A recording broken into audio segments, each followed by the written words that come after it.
whenever it decides to start. There we go. Good morning, ladies and gentlemen, and welcome to another edition of the Chaotic Culture Podcast. The power of chaos rules and black culture is supreme. KKP is brought to you by W Energy, the official energy sponsor of the Chaotic Culture Podcast. Use promo code Chaotic Culture 1 to get 10% off your order. This podcast will deep dive into modern black culture and how millennials and Gen Z can navigate the crazy parts from music, finances, black business highlights, content creators, homeownership, HBCU, sports, black nerdom, anime, wrestling, and so on. If it encompasses black culture, we are going to cover it. Live from the 410, I am the host and the creator of the Chaotic Culture Podcast. This is your boy, Ked the Pro, aka the Calculator Millennial, aka the Encore presentation. Now, can I get an encore? Do you want more? AKA your favorite toxic adjacent king, Ked the Poet, Ked the Closer, all of that good stuff. The 843 is me. Baltimore is the place to be. Always chaotic, never toxic most days. Back again, once again, with your favorite black culture highlights and black culture shenanigans. You already know what time it is, man. It is time for us to do a Money in the Bank review. But before we do that, of course, I'm going to introduce my special guest. And y'all already know it's the same usual suspects who come on here when it's time to talk about wrestling. Starting off with my guy, JB versus the world. Please go ahead and introduce yourself, sir. Yeah, what's up? What's my boy JB? Acknowledge me. No solo. I'm not gonna lie, JB. I needed another motherfucker at the last night, but we gonna talk about that. We're gonna talk about that. Definitely are. We definitely are. All right. And of course, from Haptaku himself, Mr. Vonny, but you see his face this time instead of the little code that he always has up here. You see Vonny's actual beautiful face joining us today. Pause. Vonny, go ahead and please introduce yourself, sir. Hey man, you made me feel special. You had to pause that. I'm like, yo, oof, I needed that. Nah, but you know me, as always, you can find me right there, my little character or whatever. But I hate Vonny on all platforms. I'm here. I talk about wrestling. I try to make y'all people's laugh or whatever. Hubtaku, the gang, you know, we here to support you in your content creator needs. And I'm ready to talk that wrestling talk. I'm ready to talk whatever. Yes, sir. Yes, sir. Yes, sir. Before we get into the wrestling talk, just real quick, wanted to check everybody's mental health.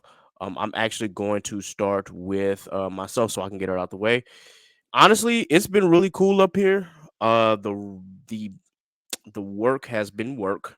Obviously, when you work in a warehouse, that's what you're gonna end up with. But otherwise, I'm not complaining too much. I'm learning, and the area that I'm in is still pretty cool. I have not really like connected with anybody outside of the people that I knew beforehand up here, but hopefully I'll get a chance to do that this weekend and connect with some more people because BlurCon is coming up, and of course I will be there at least Friday night, Saturday, and Sunday. So yeah, that in mind, JB, how's your mental health been, brother? Mental health has been okay. I'm in the middle of doing some stuff for work. This is the first time I've said it like out loud, but I'm in the process of moving. So I'll be moving here in the next couple months and relocate to a new city and start living life, you know what I'm saying, in a whole new place. So I'm just trying to get my ducks in a row. So I'm cool. I'm excited about that. I just gotta do what I gotta do on my end, and the normal stresses that come with that. But I'm functioning. Man, JB, salute. say that one more time for me. I had to step to my door real quick. I said I'm functioning right now. Just I'm excited about relocating to a new city. So the normal stresses that come with that. But overall, I'm excited. I'm in a solid place right now. Oh yeah, that is right. You are relocating because you did tell me that before. Cool, cool, cool, man. Hey, yeah, I'm excited for you, man. You're just gonna be like me, bro. I relocated up here, and it's been different, but it's been real solid. I ain't gonna be too far from you either. Yeah, not at all, bro. Not at all. Maybe about 2 hours, if even that. If that. Yeah, if that. I don't even think it's a whole 2 hours away. Might be an hour and a half. I'll have to look at that. But anyway, Vonnie, how you been, bro? Hey, bro, I'm blessed and highly favored. I can't complain. Life is good. I'm just chilling, bro. I'm just getting to it. Like no complaints, nothing, no things to worry about. I'm just thankful for the blessings and everything that's coming to me. Amen. Amen. Amen. All right, y'all already know what we here for. It is a wrestling episode, which means we are going to talk about Money in the Bank weekend, because we have to include both Money in the Bank and NXT Heatwave. Now, there's been a lot of controversy about this Money in the Bank. I personally still enjoyed the show. Man. There are some things I was like, huh? But at the same time, I'm like, okay, well, you know what? I'm gonna wait. We'll see what happens during SummerSlam. But that's just, pre-thoughts about the show overall. Let's go match by match, shall we? It started off hot because it started off with the Money in the Bank ladder match for the men. And I just wanted to hear everybody's thoughts on this match starting out. You know, it's a stretch to say that this might have been the worst match of the night or even the weekend, but it might be. But it was still very good, and it was Yep. still very enjoyable. I like the spots that they did. You know, every year, like they try to do some creative spots with everything and try to get everybody involved. And they usually have somebody who's athletic enough to like get things going in that direction. And this year was Carmelo. Mhm. And hey, man, Melo low key was all over the place in that match, taking the bumps, like participating in the spots, flying around, doing the bumps. He was the real standout this year. But as far as like the winner is concerned, like I feel like that was the right call, and we'll get into like those reasonings later. But um, yeah, it was an enjoyable match. It was a strong start to the show. Got the crowd going. Vonnie? Hey, I'm gonna let y'all know now. The men's Money in the Bank match was the only match that I didn't see of the weekend, and the reason for it is because I was late going to a watch party to watch it. But I heard from what the clips and stuff I saw everything I needed to know to say that Melo's a star. Melo put that U.S. title on Melo later on down the stretch. Let him be the one to take it away from LA Knight. Ultimately, when LA Knight takes it away from Logan Paul. Agreed. Agreed. I think that the Money in the Bank men's match was probably maybe the worst match of the weekend, but still a very, very good match.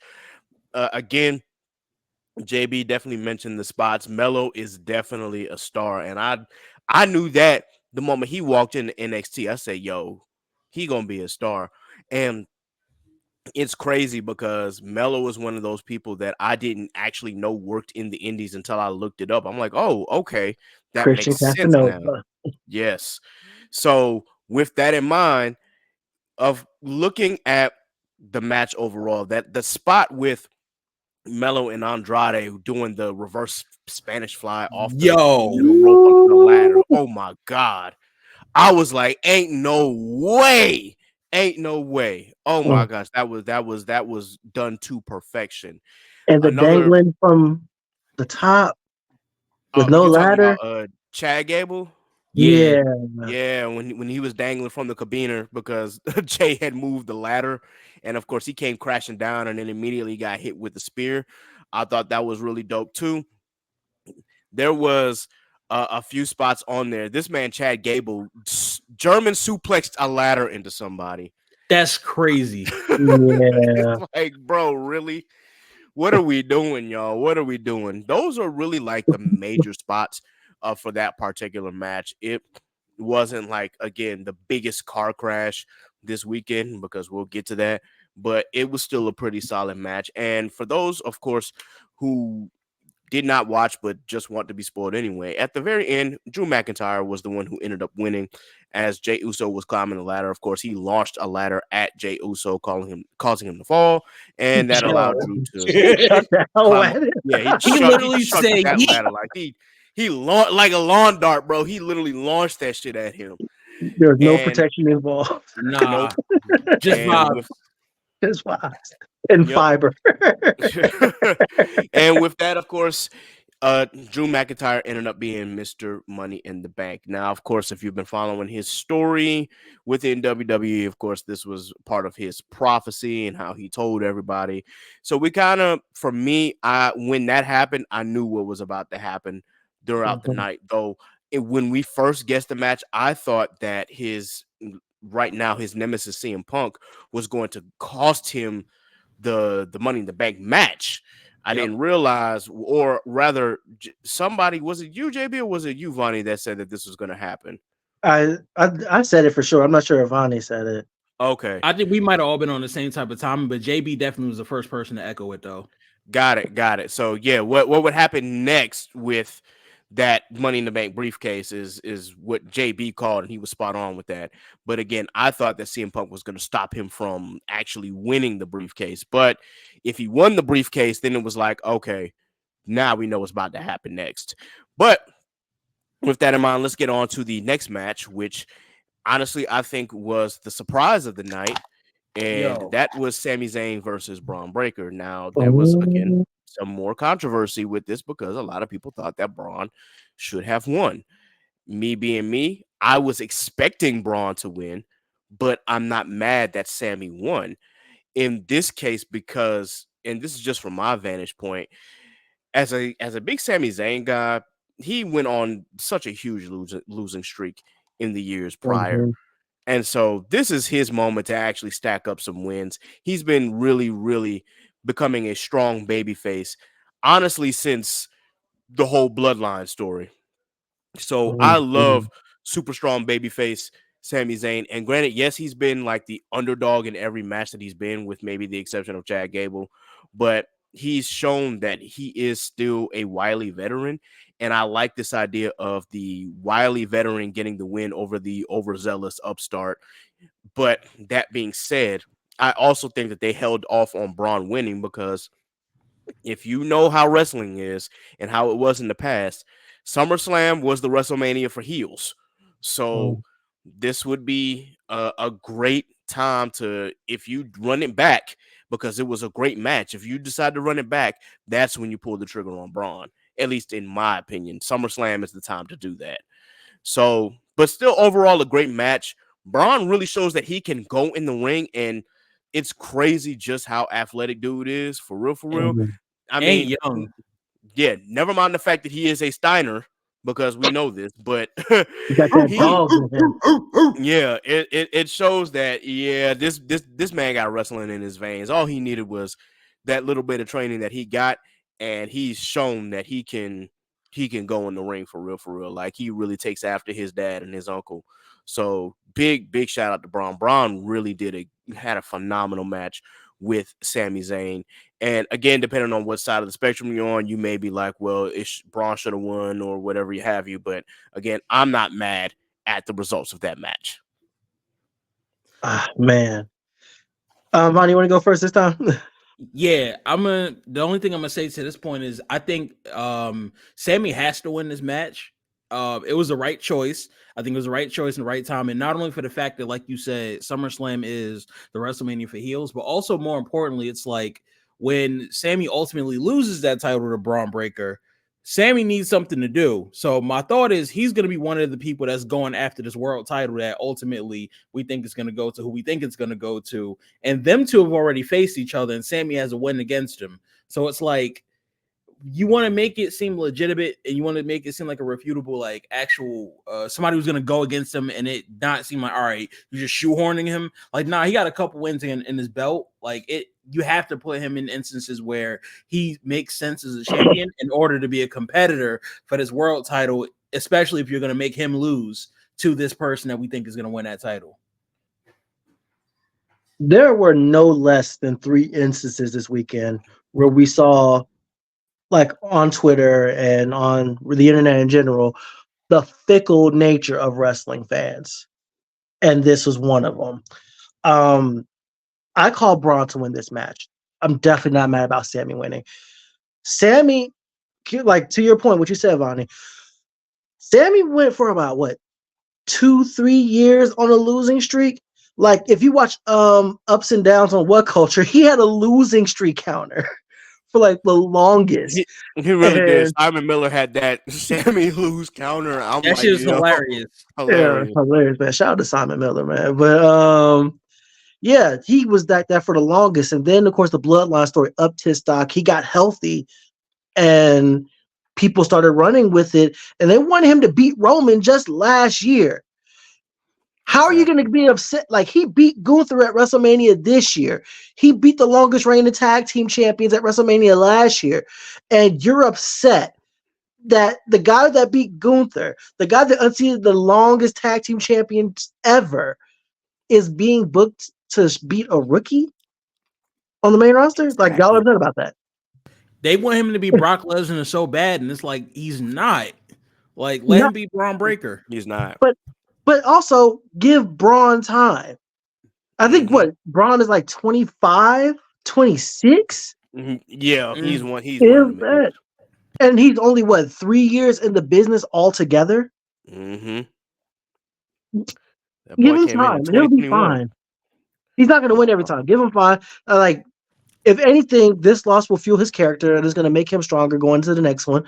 He'll learn from his mistakes. We saw that with the spear around the corner. He stopped himself this time as opposed to last Monday where he ran into the steps. Like, he's learning, he's growing, he's developing as a character. Let the progression of things happen.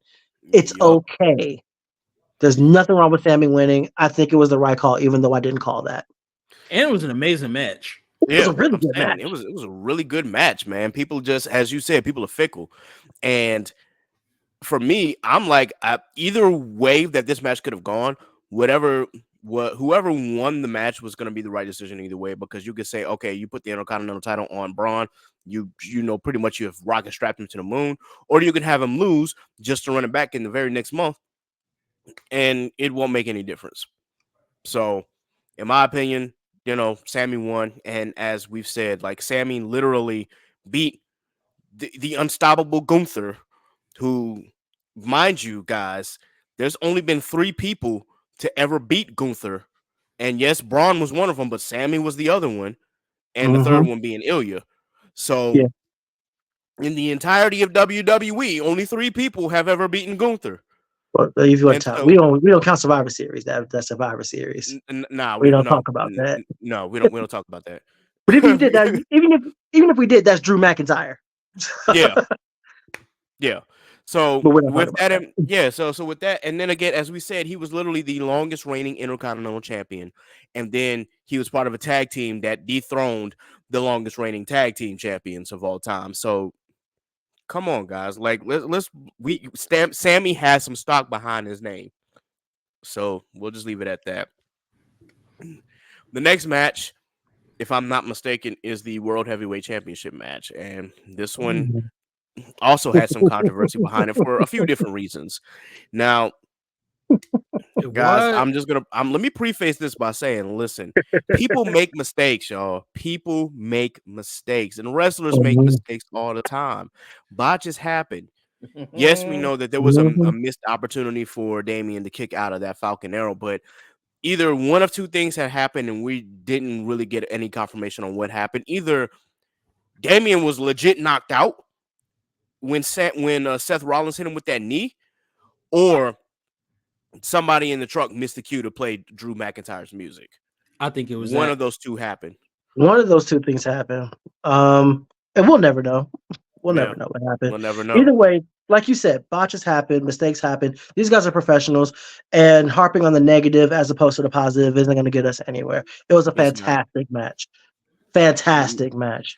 Yeah, it really, really, really good match. And I liked the psychology throughout the entirety of the match. You have Damian Priest, who is still trying to prove that he is a legit champion and doesn't need outside interference or doesn't want to lean on crutches in order to win the match. He wants to prove that he is his own man and that he is a legit champion. And you had Seth Rollins getting into his head the entire time about this. Is like, hey, you want to be a man, stand on your own 2 feet, stand on your own 2 feet. I like the psychology of that. But then also you have both of them looking up at the entranceway like, okay, an opponent is down. Is Drew coming now? And they kept looking like, is he coming now?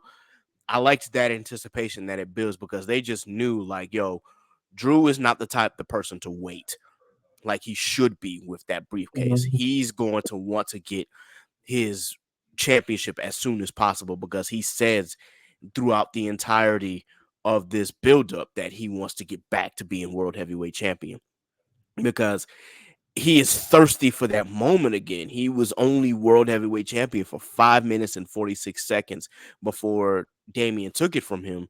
And then, of course, you saw the controversy that happened at Clash of the Castle. So right now, Drew is not a patient man. He is not patient. He wants Not the least bit. gold. Yeah, right here and right now. And ultimately, that was part of his downfall in this entire feud with CM Punk. But throughout the match, again, despite the bots, the match was still pretty good. And then after that little botch that happened, then of course you got the Drew McIntyre cash in and became a triple threat. And it looks like he has everybody's number. And just when it looks like he's about to go for a pin, of course, our favorite Phil Brooks, CM Punk, comes in and ruins it. And he, oh my gosh, he of course he got him outside the ring and he just started wailing on him with a chair, started choking him out with the cord. I'm like, yo, CM Punk is literally legit trying to commit murder, guys. We are like, so back. I'm like, yes, we're out of the PG era of WWE, guys. We're back to TV 14 stuff. Well, not Netflix hit TV like 14, crack, bro. Come January. Yeah, when we get to Netflix, I already know. Like Triple H is like, all right, yeah, bro. So, yeah, I am just so ecstatic for when that happens. But looking back on that whole situation, and then of course you get CM Punk looking at the title and then hitting Drew with the title, and then with that, Damian Priest hits the South of Heaven chokeslam and gets the victory. This created a whole lot of narratives. The first one is, did you see Damian Priest's reaction after the match? He looked legit pissed, and it could be one because of the botch, but also because he wasn't able to win on his own.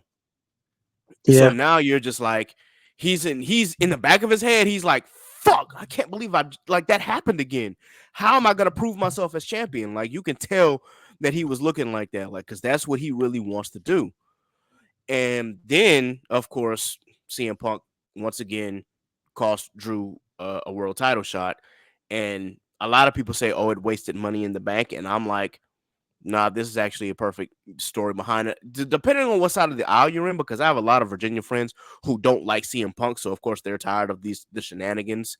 And that's why they hated this. Me, I don't have no animosity towards CM Punk whatsoever. In fact, I like Phil, the wrestler anyway. Philosophical differences aside, I do think that he is a great entertainer and a great wrestler, and I enjoy watching him in the ring. So I didn't have a problem with this. I knew that it was going to pretty much push this narrative to SummerSlam, where we're probably going to get Drew versus CM Punk if Punk is cleared. Now, the other narrative is it brought Seth Rollins back into the picture, because not only did you cost Drew the title, but on top of that, because there was a stipulation in the match that if Damian Priest had won, Seth would never be able to challenge for the World Heavyweight title so long as Damian Priest holds that title. And if Seth had won, then, of course, Damian Priest would have to leave Judgment Day. Damian Priest won because of that.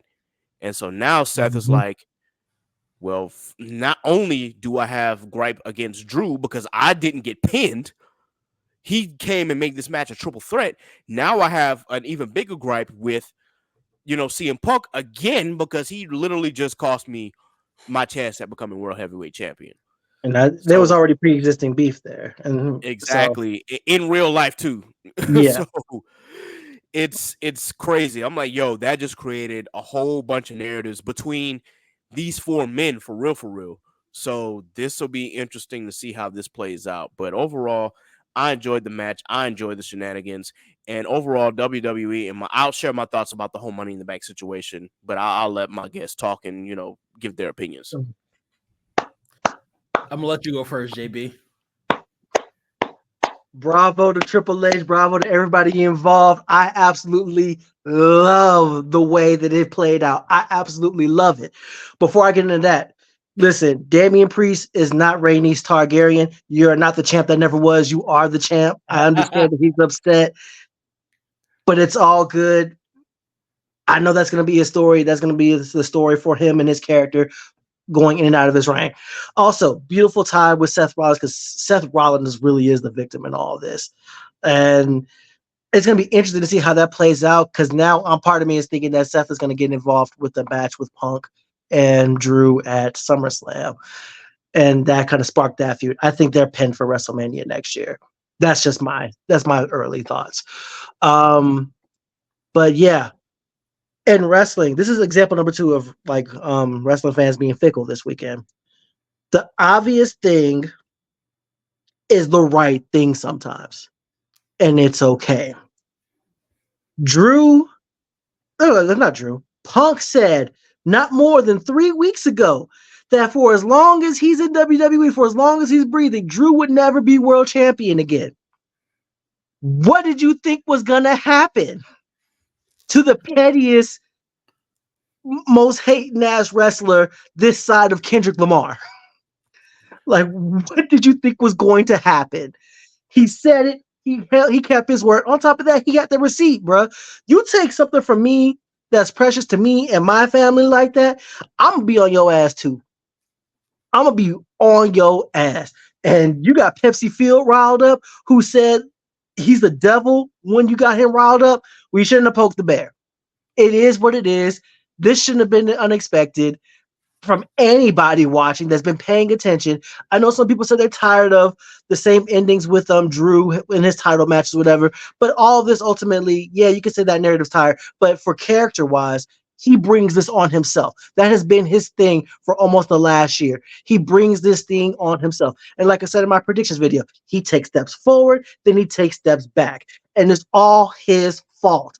This is his fault. You poke the bear that you've been poking at still, despite the fact that it's been obvious that you shouldn't do it. He's cost you twice. He's going to claim it's 3 times, but it's really all his fault. Learn the lesson, and he won't, and it's going to cost him, and it's going to keep costing him. And oh my God, this is the best feud going in wrestling, and I love that. I love this is going. Also, the Damian thing. We're going to get Damian and Gunther at SummerSlam. I'm digging that as well. We've never seen that one before. That's going to be the end of the reign for him. And also, for the people who are upset about the Money in Bank thing, realistically, if you put that briefcase on anybody else over the course of the next 365 days, who realistically is going to beat Cody or Gunther for those championships? What story would you derail to put that belt on somebody else in the next 365 years? Thank you. Nobody. It doesn't make any sense. We just had 2 years of long Money in the Bank holders do their thing with it. One successful, one not. It is what it is. Let things rot. Let it play out. Let the chefs cook. They're doing a good thing. I 1,000,000% agree with what you said. My thing is just looking at we had this conversation, bro. Just looking at the list of people, it's like none of these people are realistically going to be champion between now and WrestleMania at any point. Like, and even then, you still got the card is so convoluted as far as like top guys and who could hold the title. Like we just said CM Punk. We just said Seth Rollins. We just said Gunther. We just said Drew McIntyre. Like all of these people, like all of these folks, Jey Uso. I mean, I know he's in the thing. He was supposed to be champ a while back. Allegedly, they was talking about putting it on him. There's so much Chad Gable. Like it's so many different names. We just spoke about Sami Zayn. Like don't forget about him. And a bigger thing is the money in all of this is nobody's thinking about Finn Balor for some reason. And granted, he's my favorite wrestler. I'll let y'all know, but like. Finn, nobody's talking about the fact that how he was looking at him like, yeah, whatever you say, boss. As he walked off when they had that little interaction in the back of the I'm like, yo, that's going to lead to something. So Damian's going to be in the middle of some kind of a program with Finn Balor down the line anyway. Then you got Rhea Ripley coming down, like, bro, like it worked out perfectly the way that it did. It's advancing the story. And as much as I love Melo, I would have wanted Melo or Jay to win the actual briefcase, but none of them need to be wrapped up in it because both of them got some stuff that's going on. Like Melo is ultimately going to be, like I said, him and LA Knight for that US title. That's going to be a thing. Yeah. And Jey Uso, we already know he about to get wrapped up in this bloodline feud, which we're going to talk about later. Yep.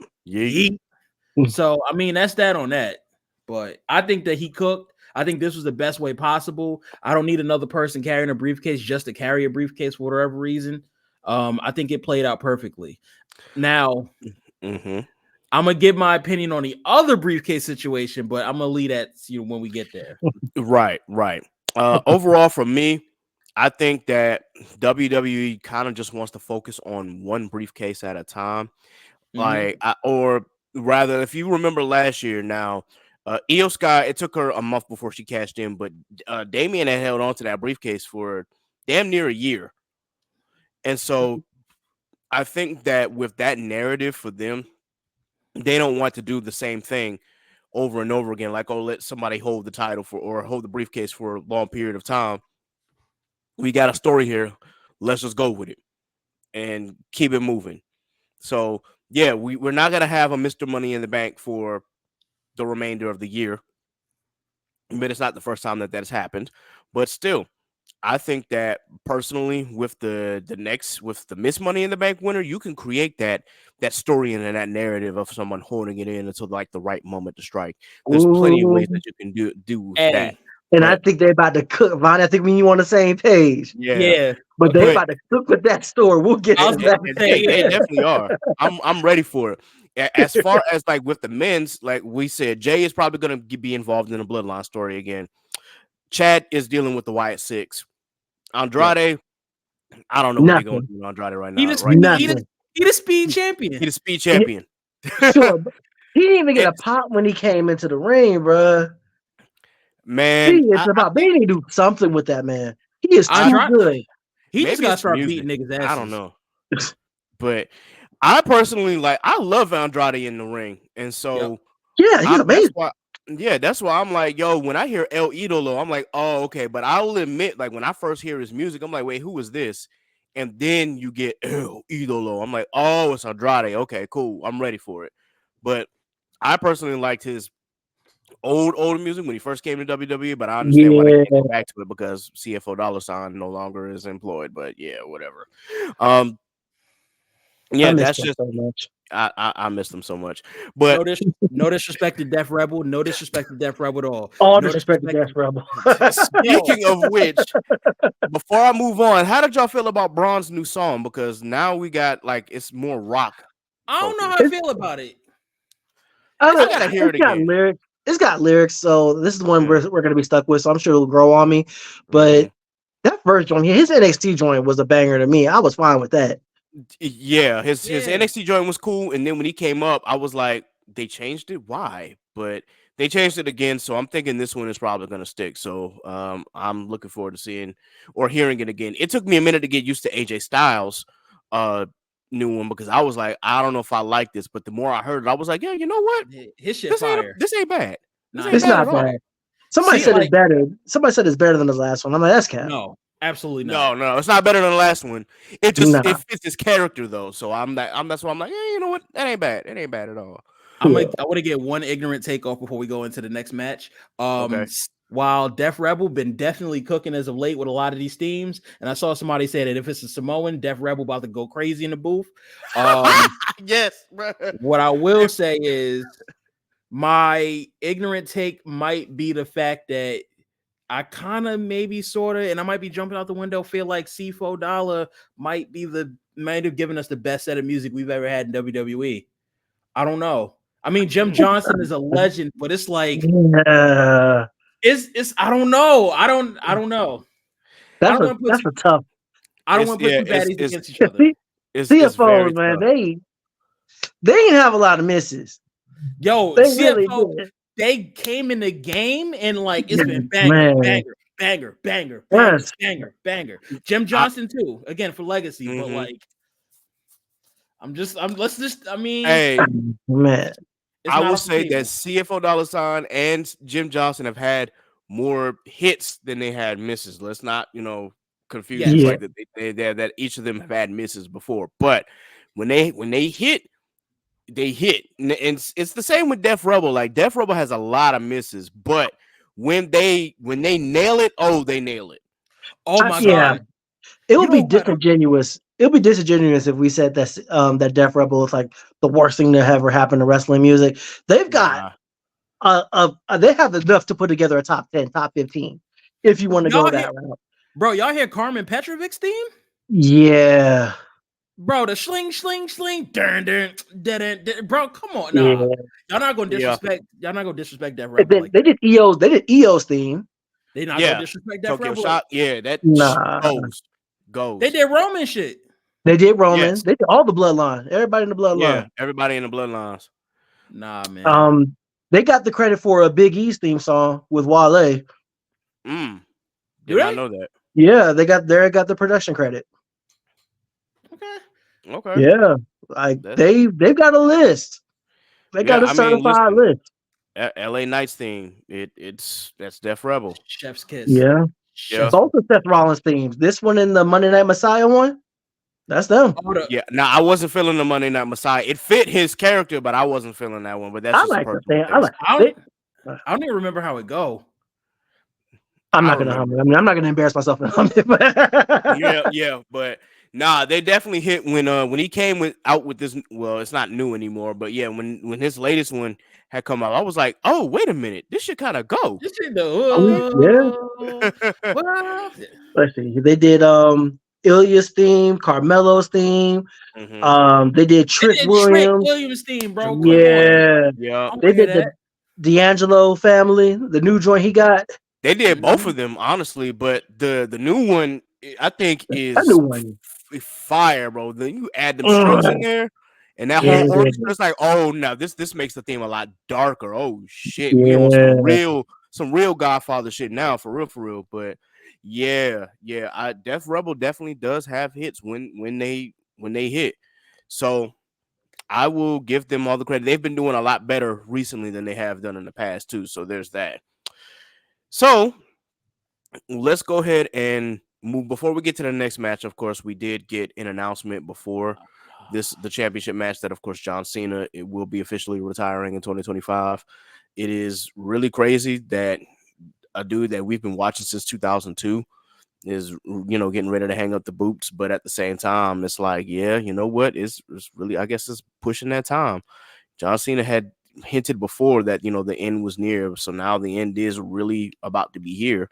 And it's different because, again, you're me being 11 years old, and that is the Superman that I grew up with.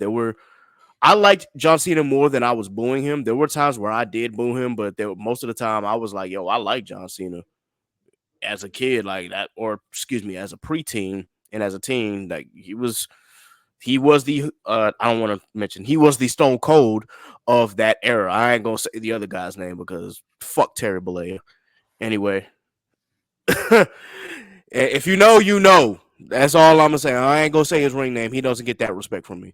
Y'all But saw yeah, that recent shit he did too, man. Fuck him. Yeah. yeah, That doesn't work for me, absolutely. brother. It does not work for me, brother.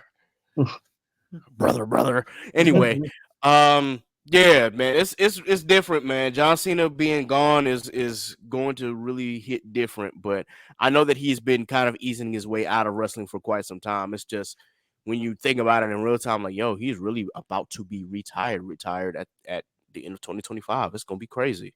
So thank you, John Cena, for all the work that you've done throughout the years. Thank you for the amount of work that you put in. And yeah, man, we appreciate it. 16-time world champion. Yeah. The GOAT possibly. Like when you talk about the GOAT discussion, it's probably him. It No, he wouldn't be is. said if you said otherwise. Like longest reign on top to anybody, more make-a-wishes done than anybody. Just through one of the most difficult times in the business, he became the man. And whether you like want to admit it to it or not, lots and lots of bangers. Like the whole Cena can't wrestle allegations. When he had that Kill U.S. that title narrative. invitational, bro, Boy, Yes, banger. you went on a crazy run. Banger. That whole run was, and I took that personally. Man, No, for real. John is somebody that I didn't fully appreciate until that CM Punk Money in the Bank era. Around that time, I didn't fully start to appreciate John for what he was doing. But yeah, John Cena's been that guy. He is that guy, and let's just enjoy this last time we're gonna get him, and let's just, cherish them while we got them. What's left of Yep. them? No more jorts Agreed. after this year. After next year. I saw Yep. somebody say everybody go wear they jorts at half mast when he retired. That shit was crazy. That is wrong on so many levels. That shit was crazy, bro. That is so funny. Might, but no. But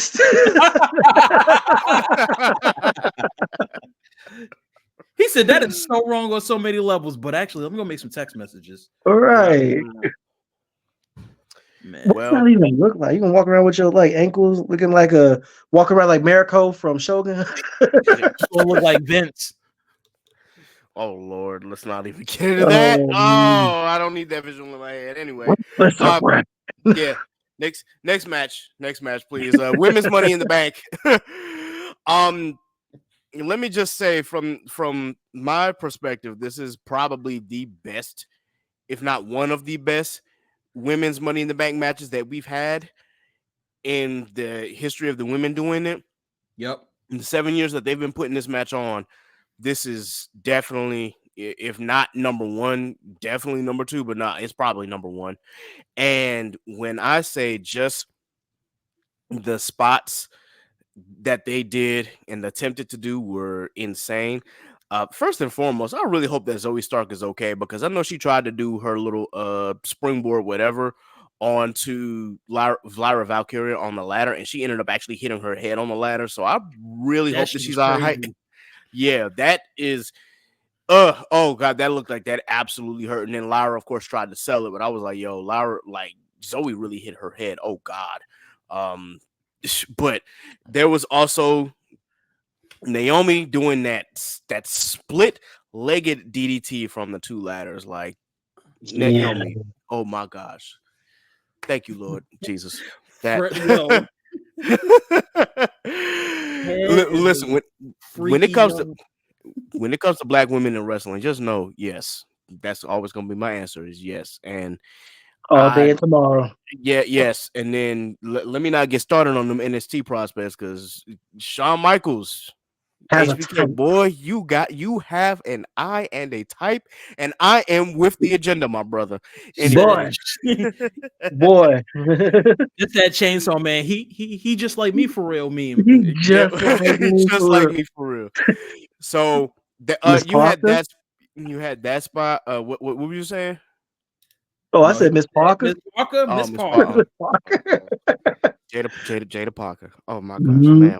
Respectfully, yes. I don't know what your relationships look like, man, but respectfully. I think they even gave her her hip attack an actual name now. It's called the Hypnotic, if I'm not mistaken. That's fire. That actually fits. Man, they did. Yeah, Hypnotic is a crazy ass name. It works. It works. The first time I heard Vic Joseph say it, I was like, that actually fits. Respectfully, like respectfully. Yo, Sean was watching the Players Club and said, "You know what? I got it." Man, when's my time? Anyway,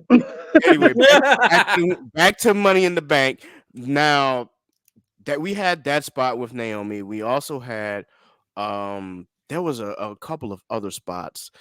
There was Io Sky hitting Zoe Stark. Zoe Stark, she took a lot of crazy bumps on this one.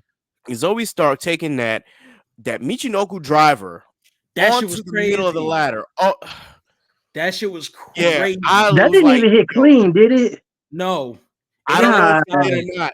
But yeah, it was. Oh boy. It still was amazing, but God, dog, I'm like, yo, this is why I can't be a wrestler, bro. Because some of the Zoe was on that table, bro. She was definitely on that table after the match, and in the back had to be. Had to. We had Chelsea Green hitting the unpretty her on Naomi on the bridge of the ladder. Of course, that was another spot. I'm trying to think of some other ones that might have happened that I might have missed because I was watching it back and forth. Just the women, they had an absolute car crash of a match, and I enjoyed every single moment of it. Of course, Chelsea Green at the beginning of the match jumping to try MVP. Yeah, like just jumping. I'm like, ma'am, it's a ladder match. You're not gonna be able to get that briefcase like that. I know she knows, but it was just funny. But the narrative here was that Chelsea Green has a fear of heights, and so she definitely conquered that fear of heights in this match because the bump that she took at the end, oh my God, it's definitely reminiscent of her Impact / TNA days. She was at the top, and of course, Tiffany Stratton met her at the top and pushed her over onto those two tables on the outside. Ooh. And they set them up together. Yep. Right. They set them up together. That was the crazy part. I'm like, yo, y'all, these two are literally out, and then hey, you know what? Let's set up these tables right here. I'm like, okay, just in case. And yeah, rest in peace, Chelsea Green. But yeah, Tiffany Stratton ended up winning the match, and honestly, that was the right call. I think that was absolutely right call because now you have a whole bunch of narratives that you can do. You can let Tiffany hold on to the briefcase for a little bit. She's got this whole thing with Nia where she was buddies with Nia, who won Queen of the Ring. So of course it's going to be Nia Jax versus Bayley at SummerSlam, and with that you have the off chance that Tiffany might be like, oh, you know, I'm not going to cash on you, like you were buddies and whatnot. And then, you know, betrays her during the match and be like, actually, you know what, I want this title, and just cashes in on either Nia or in the middle of the match, depending on, you know, what the results are. It could really, really get interesting, or you can just let Tiffany hold on to it for a while and play it up. There's plenty of narratives that you can go with it, but ultimately, I think, judging from Tiffany Stratton's character, this was the right call. JB, I'll let you go first. It's really Tiffy time world over right now. Anywhere she goes, she gets a loud reaction. One of the loudest reactions we see of the women, even though she just got to the main roster. Yeah, Tiffany Stratton is the right call. Like, I have no complaints about that. This match went crazy. And if you didn't say it, Kat, I'll say it. This was the best ladies women Money in the Bank ladder match, like bar none. Like, this was the one. Right call, right winner, high spots. This match had it all. Chelsea was entertaining. She took the bumps. Like, MVP of the match, probably the whole damn weekend. I love this match. I need to watch it again for a third time because I was so sports entertained. And yeah, like, there's really nothing really too much to add. My only thing is, going forward, keep Tiffany off Instagram and calling somebody a black bitch again. That's it. That's it. Well, I ain't forgive that. I ain't forgiving that. She said it was an accident. Like, how can you not? She did say that it was an accident. Like, she posted it without sound on, and then she heard it 20 seconds later and was like, "Oh," and then deleted it. So I'll give her the benefit of the doubt this one time. But if it happens again, I'm gonna be looking at Tiffany like, ma'am, we got some explaining to do. Nah, the hit timed up. The black bitch timed up with the hit on that video. Come on. Well, yeah, you know what's crazy though? Like, we not that far removed, because I remember when Mandy Rose had that little stint of shit going on the airplane with her and I think it was also Bianca in the braid, or it was somebody else. So like, we not that removed too, but also at the same time, I thought Mandy Rose is champ. That shit was like, she was the perfect heel champ. I'm like, oh, this shit works. It makes sense. So it's like, I want to give her the benefit of the doubt. I'm gonna assume that, like, what she said was the case. It's also not my place, maybe, as a black man, to say that shit versus like, you know, like a black woman who might be more affected. Yeah, that too.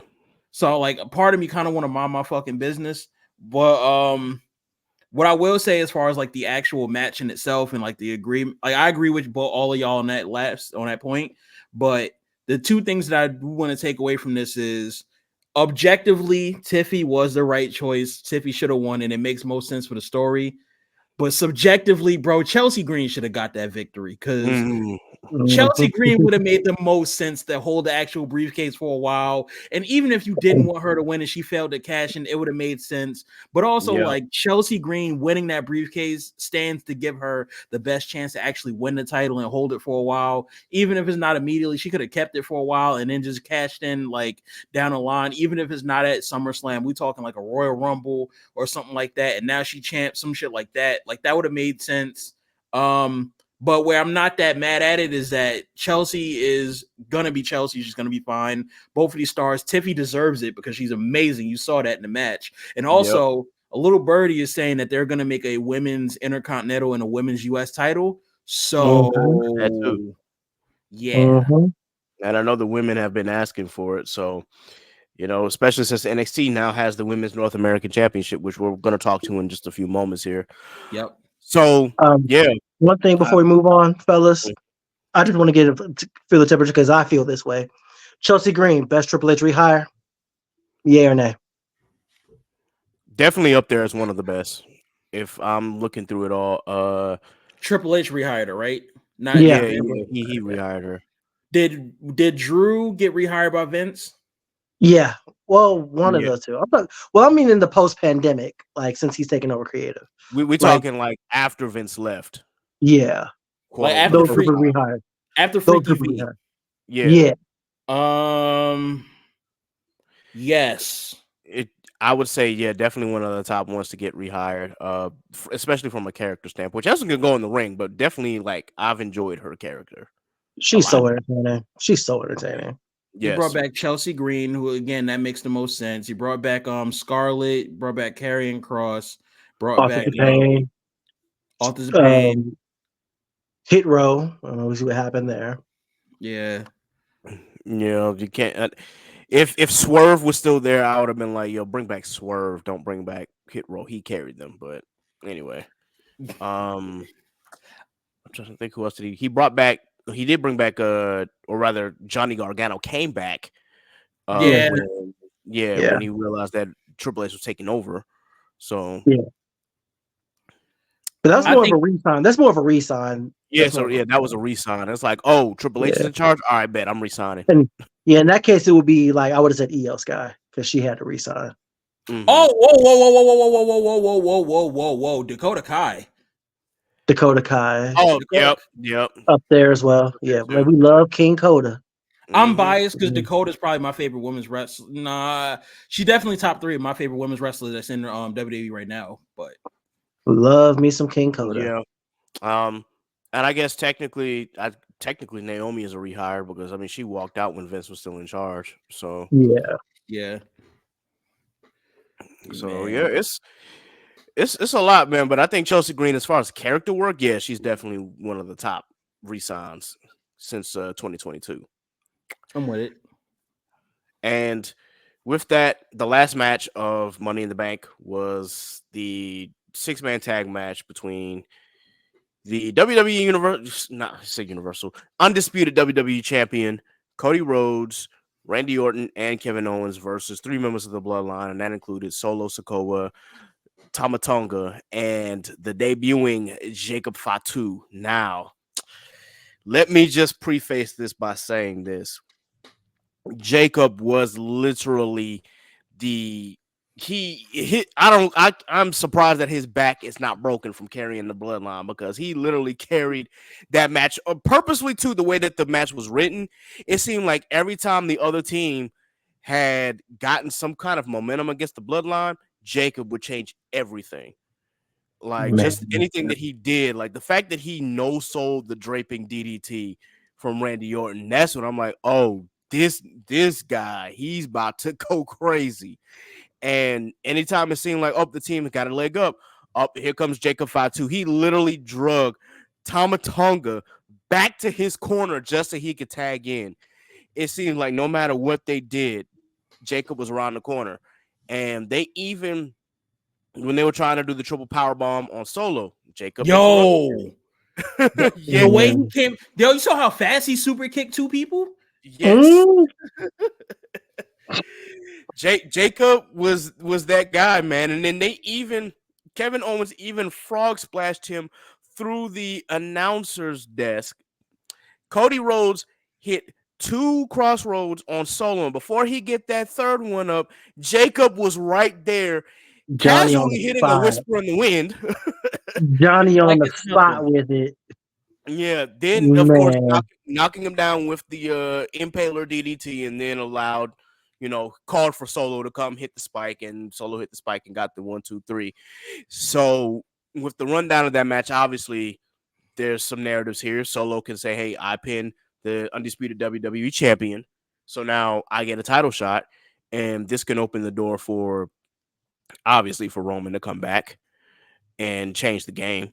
But it's just so crazy. Like, yo, the MVP of this match was definitely Jacob Fatu by far. If you had not known about him beforehand, if you've never watched MLW, I just recommend you go back and just watch a few matches. There's a reason why this guy was MLW champion for 2 years, 2+ years. He is just that good, and he, depending on how you feel about the NOYE and the Fatu family, he might be the best from a technical standpoint out of all of them, just from his move set, the way he performs the moves, the fact that he does them in a safe way, and the what's the word I'm looking for? How many, just his arsenal in general. Like, the man can do moves that a lot of people in his family have not even attempted to try and do. That man, Arsenal heavy, bro. His Right. bag is Heavy. so deep, man. And not for nothing, just a side tidbit. I don't know if y'all actually check him out on like YouTube. Bro is hilarious. Yeah, y'all gotta watch. he's funny. Bro is hilarious. Like But- real talk though, bro. This man came out the draft class already 99 overall rating, bro. He is the best wrestler in the family, and it's not close, bro. It's not. It's not. He's better than Roman. He's better than Jay. He's better than Umaga was. He's better than Yokozuna was. He's better than Rikishi ever was. Like, he is the best. We talk about Roman as the thoroughbred, sure, in terms of aura and putting in the work. But we talk about who is that guy in the NOI Fatu family. It is Jacob, bro. And they're going to have to mute him to keep him from overshadowing Solo as much as he could. Yeah. Because he filled in. And he's muted. I think that Jacob is really going to be like he's really going to be WWE champion one day. I have no doubt. Just from, again, the way that he can cut a promo, the way that he can move in the ring. They as they said, they don't want him overshadowing Solo right now, but eventually they're going to be like, I want to push Jacob. Solo cool, but I want to push that guy because what he does in the ring right now is crazy. So, yeah, I can't wait to see where this story goes. And I'm looking forward to seeing what Bloodline 2.0 has in store. The funny part about this match, though, there was one botch. Poor Tongaloa missed the first time on a low blow when, the ref got bumped. And so he had to hit it again. I don't know if it was more so because he didn't want to hit Tama in the head or if he just legit missed. But either way, it was funny as hell. And I just, thought I'd say that again. Botches happen. It's wrestling. It's going to happen. But I just thought that was funny. No, he was checking his prostate first. That's all that was. But I heard rumblings that Tongaloa might have been concussed from that suicide dive he took, bumping his head against the table, and that kind of might have thrown his equilibrium off. Damn. Yikes. So I've heard that. I heard that as well. I'm definitely hoping that he's doing all right. Thoughts and prayers to that man for sure. Yeah, absolutely. That man is a dog though. Like Jacob Fatu, that one for real. Everybody need to stop acting like Solo not nice with it too. Y'all getting real disrespectful on the internet, and I need y'all to shut that down immediately. Cause Solo, bro, that boy still move. It's none of my business, but I'm also glad that he wearing shoes, all of them. Something about wrestlers having bare feet. Something about that. It don't bother me, but it's like, yo, fam, like I just know, like running in that, it gotta hurt. No, I'm saying like that's an easy way to get hurt in the ring. I'm like, that's why like I was never comfortable seeing that. I'm like, I get it in some cases, but it's like, yo, something could go wrong and you could easily end up with a couple of broken toes or a whole broken foot just because your foot's not protected. And I don't know how, one the original bro, I don't know why he was able to do that for so long and he still wrestles with that, but I mean, that's on him. But yeah, as far as the Samoans, I'm glad that they all are like they have boots on or at least sneakers on Yeah. Because anything happens, it's like, okay, brother, you risking it. But anyway, and I can't believe that I brought Matt Riddle up in that discussion, but I mean, I guess it fit, but still. And while we're doing this pod, of course, Raw is going on right now, ladies and gentlemen. So we're gonna try and get through NXT Heatwave as quickly as possible, so that way we can watch the rest of this. CM Punk, of course, just showed up on my screen, so I already know what this is about to be about. So NXT Heatwave, this felt like a damn takeover. Oh, from absolutely. the way that these matches went and how good they were. I was like, I haven't seen NXT put on a PLE like this since a takeover. It's been a minute. Not even Stand and Deliver was this good. And that was Stand and good. Deliver was good. So Heatwave blew me out the water. I'm like, my expectations were not high at all for this show, and they far exceeded my expectations. So big shout out to everybody down there in NXT. I'm trying to remember the first match was Wesley versus Obafemi, correct? There was the pre-card match of Yeah. and Pre-card match. So yeah, we got to cover that real quick. We had Ariana Grace and Carmen Petrovich versus JC Jane and Jasmine Nix. Of course, the Canadians won. Ariana Grace and Carmen Petrovich. Definitely gotta give them that credit. It wasn't like super technical, but still, it was good to see them, and it was good to see Ariana get a babyface reaction. I don't know whether she's still going to be a face or a heel by the time NXT comes on tomorrow. We'll see, but still, I love the fact that they teamed together. I love the fact that they beat Jasmine Nix and JC Jane. I've really loved seeing.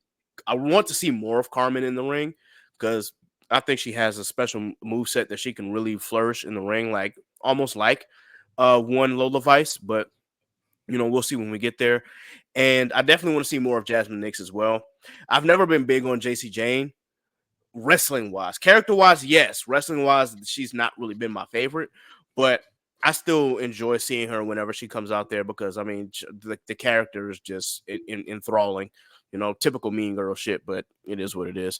So I'm glad that the Canadians won. Any thoughts on this pre-show match? I thought it was smooth. I love Ariana. She is hilarious. And ring, she actually can go. She's pretty good in that sense too. That was a nice sight to see. I echo your thoughts on Carmen. Carmen is dope. She got the look. They're letting her be more in the ring as well, giving her more time. Because I've tried to cover Carmen's matches before, just doing certain clips and stuff. And there's really not that many on the internet, or if there are, they're very short. So finally giving her some airtime is dope because she's gonna have a match this Tuesday on NXT is great. And the other two is JC Jane. My thing about JC Jane, granted, I'm a Jersey apologist. I'm always gonna root for the Jersey person. So JC Jane is that one in my opinion. But I love that they gave JC Jane that running knee old girl had. Mandy Rose. Like Mandy Rose had. I think that joint that suits her more. For JC Jane, I really want her to have her own single shot and them to put her into a feud where she can allow herself to just really be that star heel, because I think JC Jane might serve to be a good women's North American champion at some point, to take it away from somebody and hold it for a little bit so that somebody like Julia or one of them people could come in and take it. Because I don't think you can have Julia come in and we'll talk about that. But why not? you can. Julia's that girl. She can do whatever she wants. Are you gonna have her going immediately at Roxanne, or are you gonna not immediately? But you could build up to. I wouldn't put another championship on her, but fair. Yeah, Julia, you give her a little run on NXT and then you get her onto the main roster and you let her kill everybody up top. No, she's winning an NXT title. No matter how you slight that, Julia is going to be NXT Women's Champ. It's just a matter of when. Yeah, and you protect her. You protect her as much as you can from point A to point B. You protect her as much as you can. But as what Ariana Grace is one of the best characters on NXT, man, woman, experienced or otherwise. Ariana Grace's character is I don't know. She her daddy daughter. She her daddy Oh, she daughter. is. She For really real. is. Like For if you those who saw don't my know, that's Santino prediction, Morella's daughter. yeah, if you saw my predictions, I called her Santina. Just I the just fact that just the fact that she even acknowledges Santina as her auntie for real is hilarious. But I real quick, I Googled Ariana Grace just now, and I wanted to make sure I Googled this before I made this comment. She's 29, so I confirmed that, bro. Shorty's so bad. Oh my oh god. my god, Oh, I'm so okay, yeah, glad you God. said that. Oh my god, bro. She's so Woo! bad. God damn. She But one of them ones, bruh. yo, yep. Oh my for god. real. Listen, Absolutely. listen. Just, In our group chat, just and I can kind of say this. In our group chat, I did ask about Carmen Petrovich. Um, and she's 28, by the way, so that's still a great age. And I just was asking, like, because I was like, yo, it's the legs for real, man. And was it Vonnie? Was that the one? Oh, no, it was you, JB, who said that she was a Drake apologist. yeah, she a Drake Yeah. apologist, man.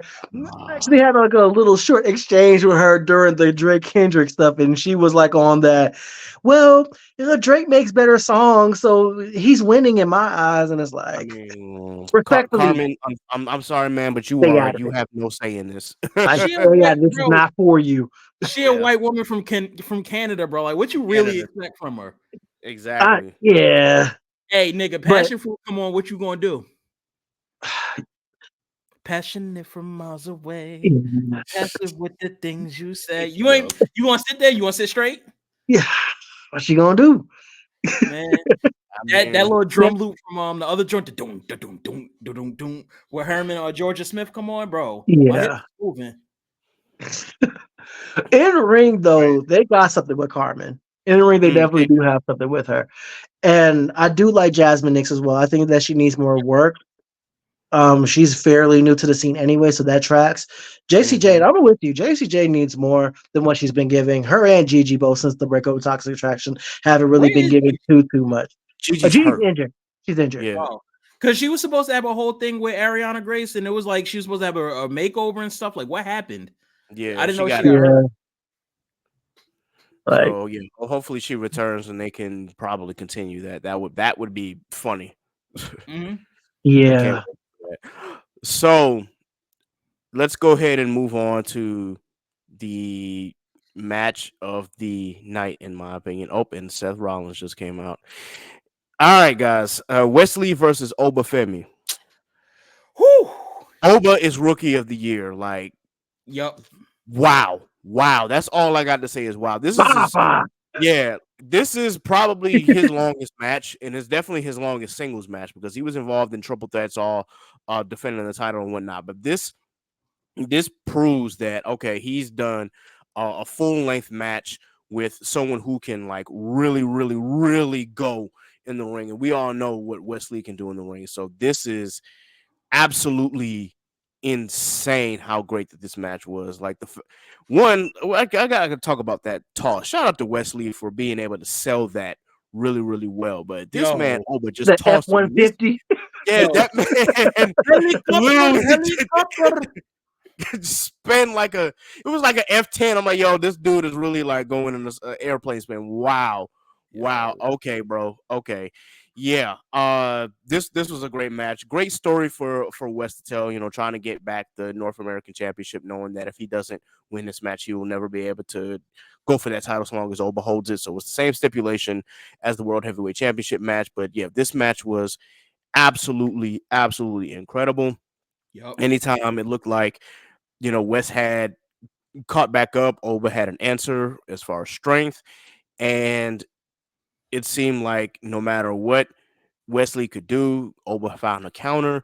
But to Wes's credit, he found some counters as well. There was a couple times where it looked like he was going to get power bombed, and he found his way to get out of the move. He hit the cardiac kick a couple times, and one time hit, one didn't work. He tried a splash, and this man Oba actually caught him in a chokehold. I'm like, oh Yep. my gosh, bro, really? Wow. There was one point where it looked like Oba was a little winded, but again, this is his longest match, so I kind of expected that. And then when he finally did hit the power bomb, I've noticed that like depending on his opponent, he's changed up the power bomb and how he does it. Because like he'll pop him up, but then sometimes he'll just power bomb him, and that's it. Sometimes he'll land on his knees. This one, he actually did a sit out power He bomb. sat down. Yep. Yeah, I'm like, oh yeah. When he sat down with it, I'm like, that's it. And Like, ain't no coming back from that. GG's. Yeah, absolutely. So yeah, big shout out to Obafemi and Wesley. They really put on probably match of the weekend. And NXT Heatwave had some great matches, by the way. But yeah, this is definitely match of the weekend. Any thoughts? Listen, man, all hits, no misses when it comes to NXT Heatwave. My cousin is one of them ones, bro. You're talking about somebody who's earmarked, like who's going to be a world champion, who's going to be a WrestleMania headliner, the first person to sign an NIL deal with WWE to win a championship. He has just taken to this business, and he is just like with every match, his confidence grows. With every match, the aura grows. With every match, he just gets better and better and better. And it's just hard to believe that he's been doing this less than 2 years. Right. 3 years ago, he was at the University of Alabama. That's and here crazy. he is. Like That's highlighted, like crazy. every match he has, it's just one of the best matches of the night. Mm-hmm. Every time, consistently. There's no roof to this guy. I'm not gonna hold you. I was ready to say he had a better. I'm jumping out the window. I'm not right when I say this. I want y'all to know this is pure passion. This is pure off the strength of him doing an F5000. Bro, I'll spin that man around like it was a 900 Ollie, like he was Tony Hawk. Crazy. But I was running around like it was a T-shirt and Petey Pablo. Yo, bro. Real talk, man. You stupid. It was. All right, I gotta hold on. Let me mark that one down. 111. Oh my god, that's a clip. What's wrong with you? Hey, but real talk though, man. All props to Wesley. I'm sorry that he didn't. It sucks that he didn't win the North American Championship back after the run. He is one of the best North American champions of all time. Mm-hmm. Yep. But it's time for him to go to the main event scene. It's been time for him to go for the big I'm one. thinking, like, yo, put him in the main event scene. Like, bro needs to be going for the NXT Championship if he's not on the main roster. Like, he's getting ready for the main event scene now. So I need him in a Royal Rumble in January. February. Shit. That too, for real. Look, man, Wesley again can absolutely go in the ring. If y'all have never checked out any of his prior work to WWE, just check him out when he was part of the Rascals Impact /TNA. Like, I promise you, like, dude can really go. And the fact that he was able to, break out of being a tag team wrestler into what he is now, like, that just says a lot of the work that he put in. So I'm gonna give him all the credit. Yep. From one North American Championship match to the other, the women's North American Championship match between Kalani Jordan and Sol Ruka. Two black, I'm gonna say there's just two black women. Yeah, they black. If y'all don't know that Sol Ruka is black, just look up her daddy. That's all you gotta look at her daddy. And yeah, also Tyler Bate, you my boy, but I'll fight that one too. I said it. I'm like, hey, look, I said it about Kalani too. I'm like, yo, Kalani, I know that you go with Carmella, but I'll fight Carmella. Yo, you and something's really Tyler. Really I might be more Tyler. I might be more like, but I'm like, you know what? Nah, fuck it. I'm gonna do it. Nah, Tyler just walk up there one time. Yo,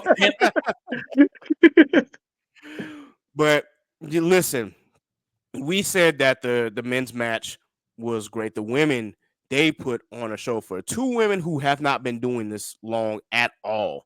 4 years combined. 4 years combined. Their athleticism is phenomenal. Both of them were, doing gymnastics in college at one point. Sol Ruka is more self-taught than anything because she self-taught herself a lot of things, which is crazy. But just the way that they were able to move around in the ring, you're just like, yo, there's no limit to what they can do in that ring. And the fact that Sol Ruka pulled off a springboard 450 clothesline I'm sitting here looking like, what? That was what I was going to say, bro. Ridiculous. 450 buckshot lariat, bro. Right. And it was clean. Clean as hell. I'm like, yo, how you did that, bro? Like that move was crazy. There was this one turnbuckle spot that they did, the Poison Rana. Mm-hmm. Bro, it was movement being had, and that was one of the safest Poison Ranas I'd ever seen. Like, bro, like her head was nowhere near the mat. It was amazing. It still looked vicious. Like these two knew what they was doing in that ring. I don't know who was the one that was really calling the spots, if it was Kelani or if it was Soul, but both of them is really the ones they're gonna be moving in this shit. Yeah, just the also like in the beginning, their beginning sequences, just like the amount of the reversals that they had from doing handstands to flips, just to get out of like the basic, stuff that they do in the beginning of matches. It's like, yo, that's when I knew I'm like, oh, this about to be some heat because they moving around effortlessly right now. So big shout out. Kalani ended up retaining, of course, the championship, and I thought that maybe Soruka might turn heel, but actually she didn't. There's still that off chance. I thought it was gonna be Kalani. I thought it was gonna be more Kalani than Soruka. Oh, okay. Well, either way, two baby faces in a match. None of them turned heel at the very end. It still was a pretty good match for the women. Like, I much respect whatever Shawn Michaels is doing down there with these women. He is cooking. We said that he has a type, but Shawn Michaels also knows how, ring psychology works. And I think that he is very underrated at developmental. I know that he's got a whole team around him as far as developing talent. But when it comes to some of these NIL women who were in gymnastics and whatnot, they've been taken to the ring very, very quickly, i.e. Tiffany Stratton. So this has really been amazing to see these women come along in their wrestling journeys. And again, a combined 4 years of in-ring experience between these two women is absolutely nuts. But they have been able to wow and amaze us in no time at all. So yeah, definitely hats off to these women. They in that bit moving, bro. It's beautiful, bro. This might have been the most athletic women's wrestling match I've ever seen on camera. I don't think it's a stretch to say. From a pure athleticism standpoint, pure probably. Athleticism standpoint. Yeah. I want to get this off real quick. I know you meant that in a pure athletic standpoint, and it makes the most sense. But the way I heard that shit just sounded freaky as hell. I just wanted you to know that that shit came off crazy. Come on, Vonny. It was the on camera because he was like on camera. I'm like, yo, JB, take them shades off, bro. Oh man. All right. So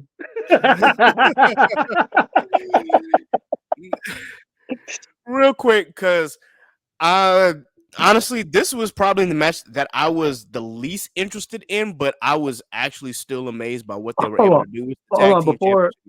Hold on, before we move on to that, can I just say one thing, man? Before we move on, man, fuck Dave Meltzer, bro, and Brian Alvarez for hating on two black women that put on the match that they did, calling the match two gymnasts disguising what they did as a wrestling match. And no, I'm not gonna stand for that. I'm not gonna stand for slander for black women. I'm not gonna stand for just for two. Yes, yeah. I think I quoted it on my timeline. But if not, I can send it to you. But yeah, they said it was just they were just you jumping around and calling spots. And I'm like, as much as y'all be like sucking off and glazing the young bucks, who have been called spot monkeys for over a decade, how dare you fix your lips to disrespect these two women like that are new to this business, that are learning this business, and are trying to get better in this business? I just find it ironic because Meltzer is probably the greatest fucking gymnast. The way he pole vaults off of Will Ospreay's dick, that shit crazy to me, bro. Somebody finally said it. Oh my god, bro! Like the way that this man Dave Meltzer creamed himself off his cock, bruv. Yeah, bro. This man literally yeets himself all the time for this. And I love wipe your mouth, bruv. I love Ospreay, bro. I love him, dog. Ospreay's amazing. Ospreay might be the best wrestler in the world right now. Probably, and I can't even dispute that. But like, goddamn, G, like Let the nigga get off his dick. Stand up. Stand up. Get off his hidden blade, bruh. Yes. Oh man, and I'm already so annoyed by Wrestler Observer News. Like WON, like it's one of the few they're one of the few wrestling news sources I just do not pay attention to because I know like it's very, very opinion based, and they will do anything that they can to slander WWE. And again, listen, when it comes to AEW, and I watch AEW as well, like I am all about fair and balanced reporting and fair and balanced, like when you're looking at matches and when you're looking at storylines. And I'll be the first to say AEW, when it comes to their matches at their pay-per-views, they will knock it out of the park like 90% of the time. The Jericho matches have been terrible, but that's neither here nor there. That's a whole another story and a whole another podcast I can get into. That learning tree is rotting. Let me not get started on that. But when it comes to like the actual storyline, sometimes I can just be like, huh? What? Where are we going with this AEW? This what? I don't even want to like talk about like the whole Undisputed Kingdom shit because it's just like, okay, it looks like MJF is about to go back to being heel, but what about these guys? What was the whole point of that? I know that the Adam Cole injury kind of derailed everything, but it still just was like, okay, yeah, all right. And so now pretty much the best thing that they've got going right now is the story that surrounds the Elite. And that's for me, and it's not because of the Young Bucks, it's really because of Okada, because Okada is a funny ass heel. That's bitch. Okada's fucking hilarious, bro. I didn't even know he could be this funny. I didn't either. I'm like, oh no, I couldn't get it to work. Bitch. Like I've never in my entire like existence could imagine Okada as a heel, but then just like seeing him as a heel now and just how funny he is like, yo, this dude is hilarious. Like this is really the Rainmaker, right? This is the Rainmaker. Oh man, yo. So let's get back into this. Yeah, Dave Meltzer, go fuck off, bro. Slandering 2 black women. That's all I got to say. Eat a back of baby dicks, motherfucker. Yeah, we don't do that here. We do not do that here. All right, so the tag team championships, we got Nathan Frazier and Axiom versus Chase U. And I will say that this was the match that again that I kind of like had no stock in, but it's still a great match. I just was like, I really don't care. And not because I don't really like care about. It's not that they don't have great character works. It's just that I'm not gonna say I'm not a fan of Chase U. I just didn't like this whole whatever this was. I don't know. It was just felt like the build was Vonny, Vonny, follow me on this. Give me a C. C. Give me an H. There you go. H. A. A. S. S. E. E. U. U. What's that say? Chase U. What is that? But for real, it's not that. I think Chase U itself is like they did good as far as building the story. I personally wanted to see New Catch Republic versus the Nathan Frazier and Axiom, but we got Chase U, and it still ended up being a great match. Like, man, oh my god, I was pleasantly surprised. Yo, Andre Chase was moving like he had bills to pay in that match, bro. Yes, NXT he really did. NXT Takeover PLE matches have never, ever missed. Not once, not ever. No. And man, you mentioned Andre Chase. My eyes was on Duke Hudson. No, did yeah, Duke was doing stuff that I was like, what? Duke was I'm like, yo, did you just pull off a Stratus Rana, bro? Like, what, really? Bruh, listen, German, like the over-the-top rope release German combo, or the senton Samoan whatever, what do they call that? The Samoan drop senton combo he did was, bro, what? Yeah, like why can you do this? Now, mind you, he's like 6'6". He's like 6'6", 280. That's a big guy. And he did a the receiving end of a Spanish fly. Yeah, pause. That's a big guy. Yeah. That is a horse right there. Yo, I'm That is screaming. a horse. Screaming. Nah, but yeah, listen, I should have known. Like, look, any match that's gonna include Axiom and Nathan Frazier is gonna be a good match. But Yep. yeah, Duke Hudson and Andre Chase were able to match that energy, and they absolutely went crazy in this ring. And again, Nathan Frazier and Axiom definitely retained after a sequence of events where there was one where I'm trying to remember. I know that they hit a Axiom had hit the Spanish fly, and then Nathan Frazier hit his Phoenix Splash. That was one. It didn't get the 3 count, but that was a one sequence of events. And then the other, I don't know if it was similar to Chasing the Dragon, even though it wasn't Chasing the Dragon, where they do the suplex and then kick to the back of the head. Yeah.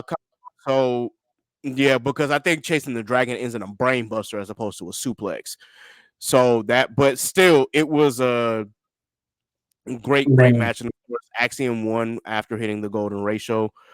But yeah, that tag team car crash, great match. I was like, yo, yeah, this when it comes to tag team matches on NXT, JB is right. Like they very rarely miss, and I don't think they have at all. They've So never missed. Nah, never. This was up there with fucking DIY versus the Revival. The Revival, yeah. Woo, fuck the Revival.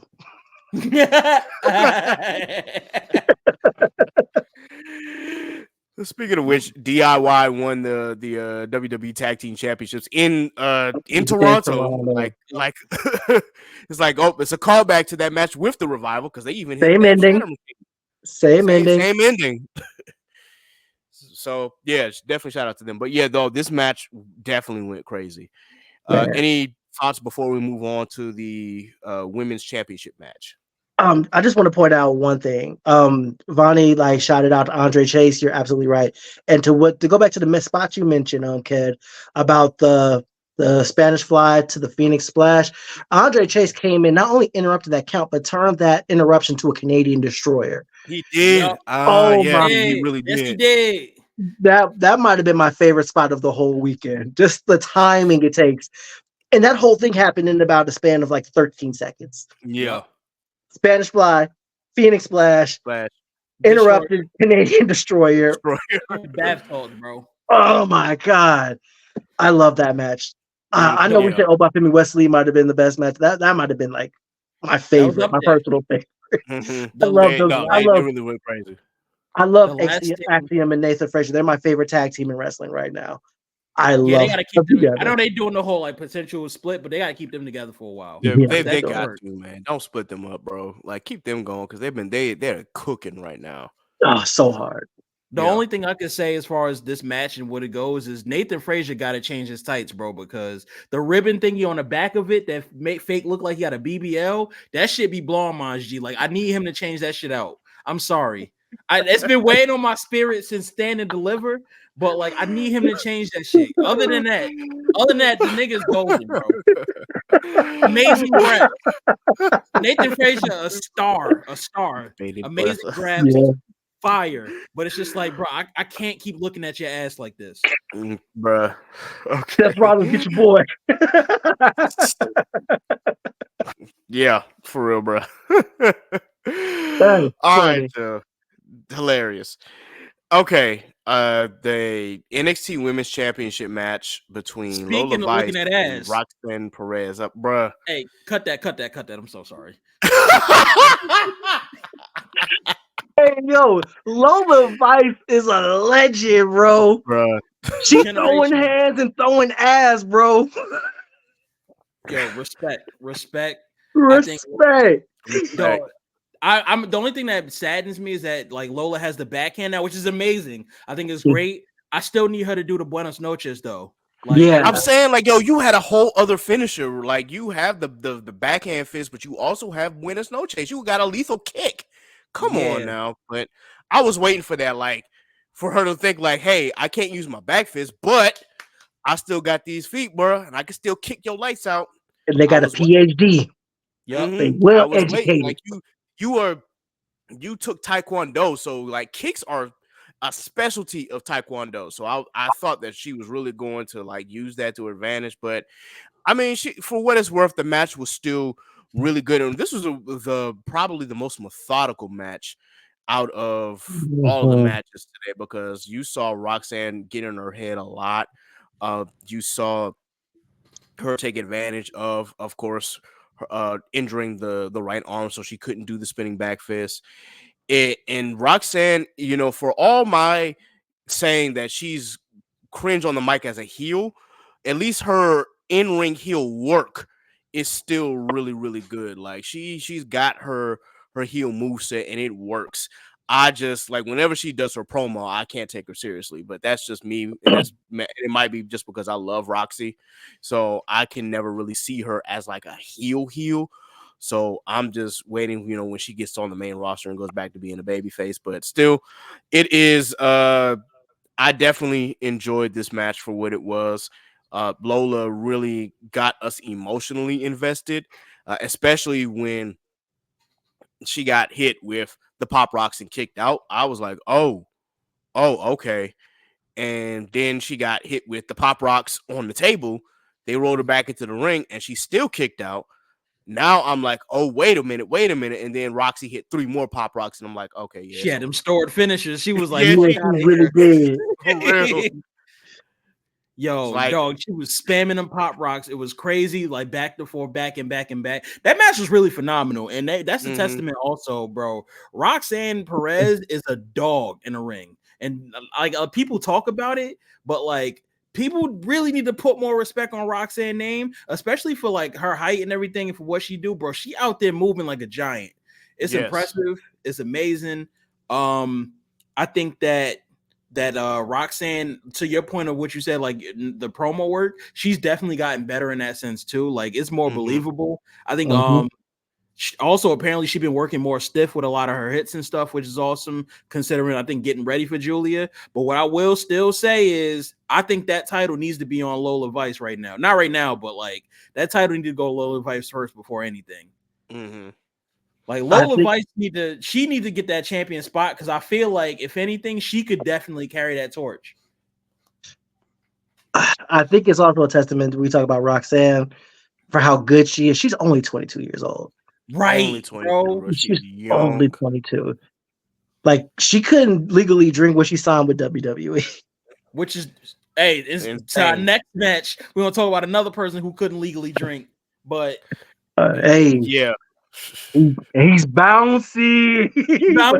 Yo, we're gonna get to that, but I've said multiple times that I feel like Roxanne is like a can't miss prospect, and if somehow WWE finds a way to fuck this up with her, I will drop the product altogether. I believe in her that much. Yeah, I don't believe that Triple H is gonna fumble her, bro. He can't. I don't think he will. Like she is so good and so talented, and still developing. I mean this, and I feel like this match, when we talk about the 10 matches the 11 matches WWE had this weekend, this might be the most underrated. Yep. Because the storytelling, like to what Vonny said, the storytelling, how methodical it was, like everything from Roxanne getting frustrated to Lola losing like injuring her fist and like using her feet, and Roxanne getting more ruthless and getting more frustrated and getting more angry as the match went on. And like, sure, she kicked out of pop rocks, but it's like the one on the table, the 3 in the ring, and even the box with the still went crazy. Still went nuts. Fuck that. We messed up. I'm gonna bring your ass here. We're gonna try this again. Bring that ass over here, boy. Bring that ass here, boy. No diddy.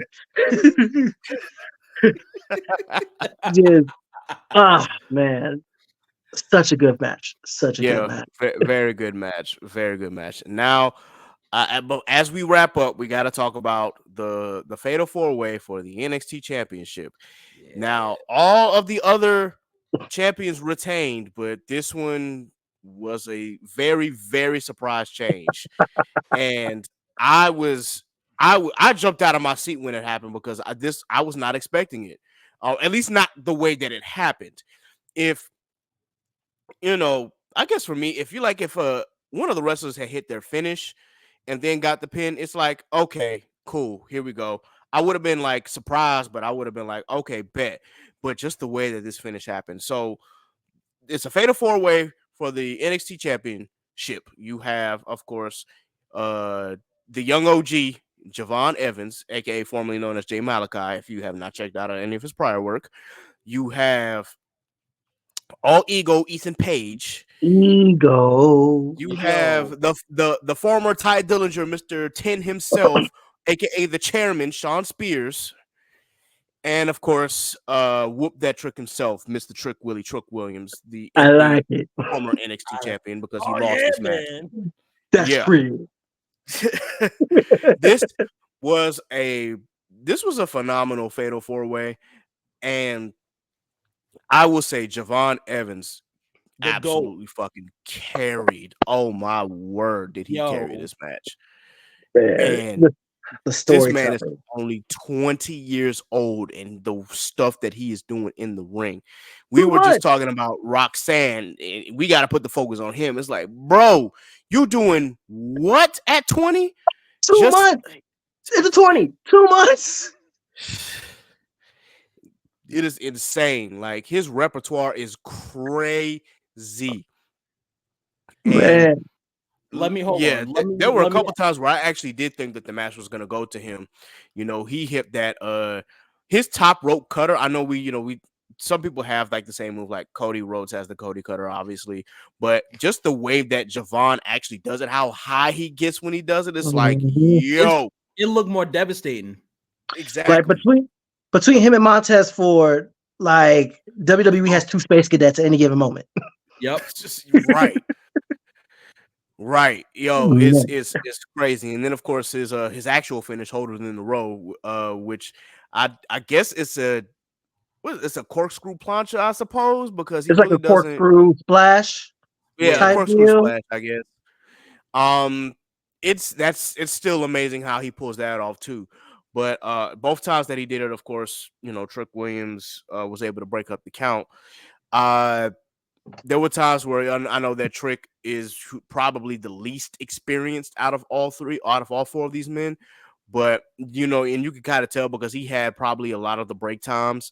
You can see where they're going at each other and like, okay, well, where's Trick? I'm like, oh, he's probably like recovering and whatnot. But that's not to say that Trick can't go in the ring. It's just with the experience that's between them, it's crazy. And again, what Javon is able to do in the ring is absolutely nuts.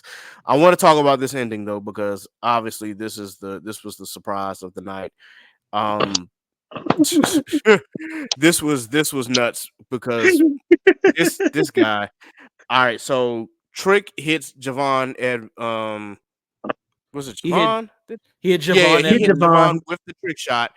And then Ethan Page comes in. He hits the trick shot on him. Ethan Page falls on to Javon. And then Sean Spears pulls Trick Williams out the ring. And the ref counts 3 while Ethan Page is covering Javon Evans, meaning that Ethan Page had told the truth. He's like, I can pin you, but I don't have to. And he didn't have to pin him. He became NXT champion. And boy, when I tell you, I jumped because I was like, I for some reason I'm paying attention and I'm watching it, but it didn't click into my head until I heard 3, and I'm like, whoa, what just happened? I'm like, Ethan Page just became NXT champion. Oh shit. Well, damn. Okay, then. It was quite a crazy and unexpected finish, and you know what? I still like the match, and I really like the ending. I know, me being black, obviously, I'm gonna be like, yo, I feel like this is kind of like racist because Trick Williams is no longer champion. But the wrestling fan in me is just like, damn, that was a fucking good ending, yo. What the fuck? Listen, like, shout out to Shawn Michaels for playing the hits, man, because this was very reminiscent of that fatal 4-way ending between Edge, Randy Orton, Shawn Michaels, and John Cena from their fatal four way a few years ago. Sean low key does that quite a bit, playing the hits of his career with his NXT guys, and Yeah. I'm not mad at any of it. And this is the third example of wrestling fans being fickle, and also just not letting things play out. Ethan Page is he's 35 years old. He's also new to NXT. We also know who he is. We also know where he's been. We also know how good he can be. Mhm. So him signing to NXT, how long did you think it was going to be before he became champion? It wasn't going to be long. Wasn't gonna I be knew It he was wasn't going to be long. champion. He's not going to be NXT long. He's not. But also him being experienced, this puts Trick back on the chase for the championship. Yep. Before too long, he'll get it back from him. But also, you got to let things cook. Like I know, like who's happy? Like who was black and happy that Trick lost his championship? We all know that boy over like Rover. Like but babyface is always better on the chase. Ethan is a dastardly and then a shifty enough heel to make this chase interesting, not just for Trick, but for who is going to be his next challenger. And we'll get to that, I'm sure, because ain't nobody say his name yet. But yeah. Okay. So we got to talk about this, because at the very end, the program cut off, and then we saw Joe Hendry, and I thought, like Vonny, he said, thought it was drunk for a second. I was like, I was like, yo, am I seeing what I'm seeing for real? And yep, I had to go back and rewind it. I was like, what the fuck is this? Right. Pete Dunne. Oh, not with Tyler Bate. I must have missed that. I'll have to rewind Raw and catch what led up to this match. But anyway, yeah, that was a crazy ending. And as JB said, like, you got to let things cook. I don't expect Ethan Page is going to be in NXT for very long. When, as you said, he's 35. He's been doing this for a minute. He's well equipped to be on the main roster already. This is to be probably a big deal on the main roster at that. Absolutely. It's literally like a quick, stop and go just to get used to how WWE does their matches. That's really what it is for Ethan Page. Like, okay, this is the style. This is how the matches go. We're going to get you used to this. And then, in a couple of months, you're going to be on the main roster. Like, that's what it's going to boil down to. You know who this reminds me of exactly to a T, damn near? Remember when Bobby Roode won the NXT title against Shinsuke? Yep. This is exactly what this reminds me of. Yep. And like, he was another person who they brought in. It was like, all right, he's over in a sense. He from another promotion. Like, he doesn't need to necessarily be in NXT like that, but it makes sense. And then they put the title on him. And at first, everybody was like, what's going on? Shinsuke's champ. But then, like, the more Bobby Roode had the title and kept going and worked, and the chase for Shinsuke to get the title back made it that much better. Like, that's why I'm like, yo, bro, let the beat build. Yep. And as y'all said, like, the baby faces are always better when they're chasing the title. And so in this case, Trick is definitely better at chasing the title than he is holding it. But I have no doubt that he can get it back. As we said, he is over like Rover. He's over on the main roster. For real. Oh yeah, man. Yeah. Like, the moment that the first time that he came to SmackDown and his entrance music played and the crowd was singing "Whoop That Truck," I'm like, oh, instantly. It took 2 seconds.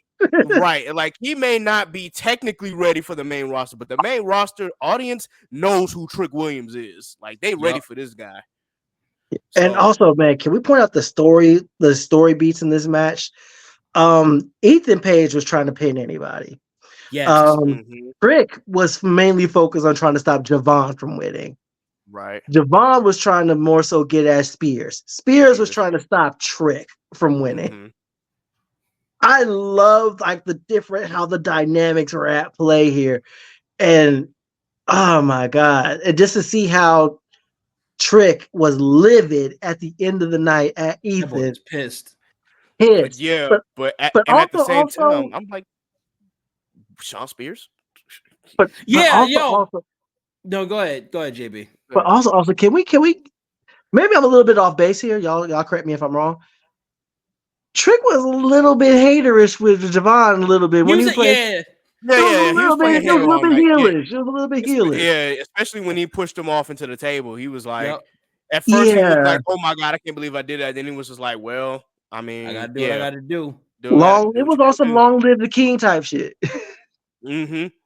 So, but Rest yeah, in if I'm peace, Trick Williams, like, not only am I livid at Ethan Page, but I'm more so livid at Shawn Spears because it's like, bro, you literally kept me from pinning them, but you also kept yourself from winning the championship because you pulled me out of the ring while they were getting pinned. So it's that's like the only thing I don't understand about that whole finish. Like, I think they played everything perfectly. Everything played perfectly. They did what they needed to do. The only thing that just didn't really sit too right was with how Shawn Spears did it. And then at the end, he was kind of just sitting there like, fuck, I fucked up. Unless you play into this on Tuesday with him, like being like, yo, I fucked that up, then it makes sense. But again, it's all about letting the beat build, like we say, bro. Let it cook, let the marinate, let it make sense. So maybe it'll make more sense Tuesday come time when we get to that point. Yeah, I will have no doubt that he could probably be on Tuesday. Like, I kept Trick from winning, but at the same time, I also fucked myself over because I did that. So, yep, it is what it is. You know what? I'm sorry. One more thing I do want to get off. Like, I can't remember who it was that was supposed to have this gimmick years ago. I think it was Sean Stasiak. There was a gimmick that was supposed to happen where somebody was literally going to be in WWE, just causing anarchy with everybody and everything. Didn't matter, didn't relate to anything, just literally coming in a fold just to shake the table. Like, that would be perfect for Shawn Spears if he was literally just a person that's like, I don't give a damn about winning no NXT title or nothing like that. I don't give a damn about this. I don't give a damn about that. I literally just want to come in and just like shake the status quo. Then that finish would have been perfect and would have made the most sense.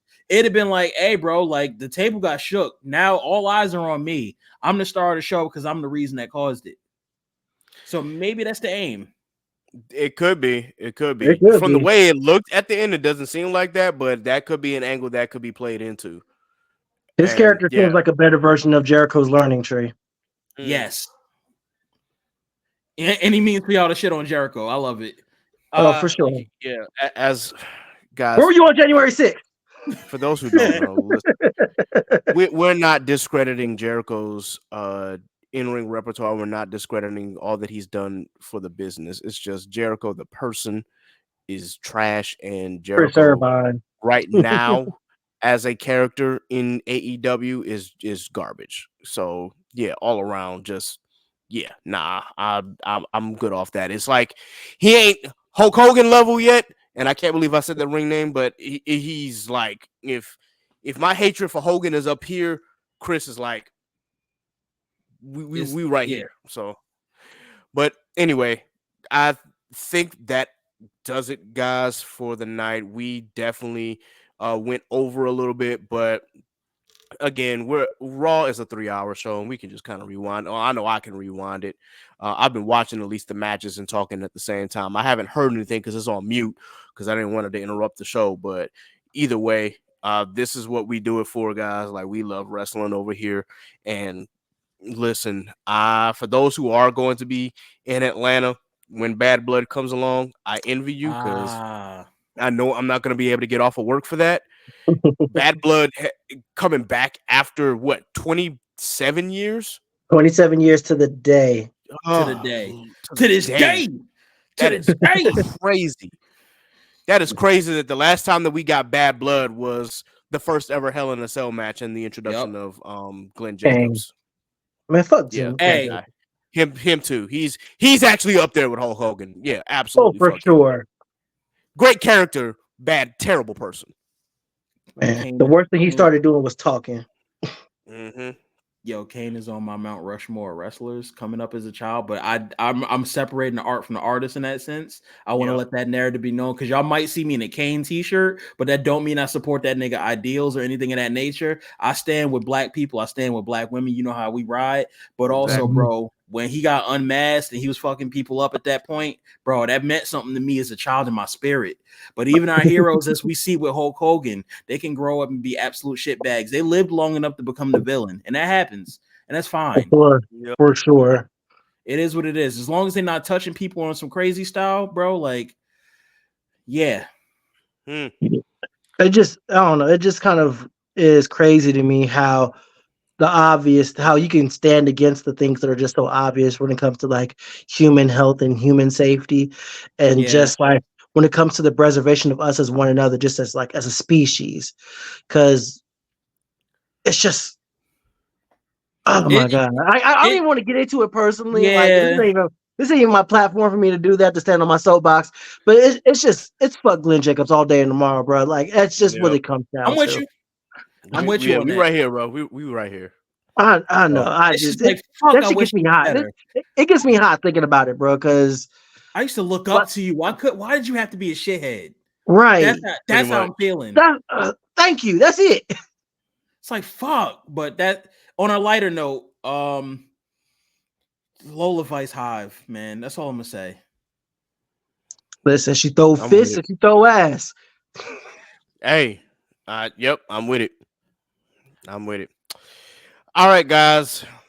Before we get up out of here, are there any black business highlights that y'all want to point out? Any new businesses that you want to make the audience aware about before we roll up out of here? And then, of course, you can always plug yourself at the very end.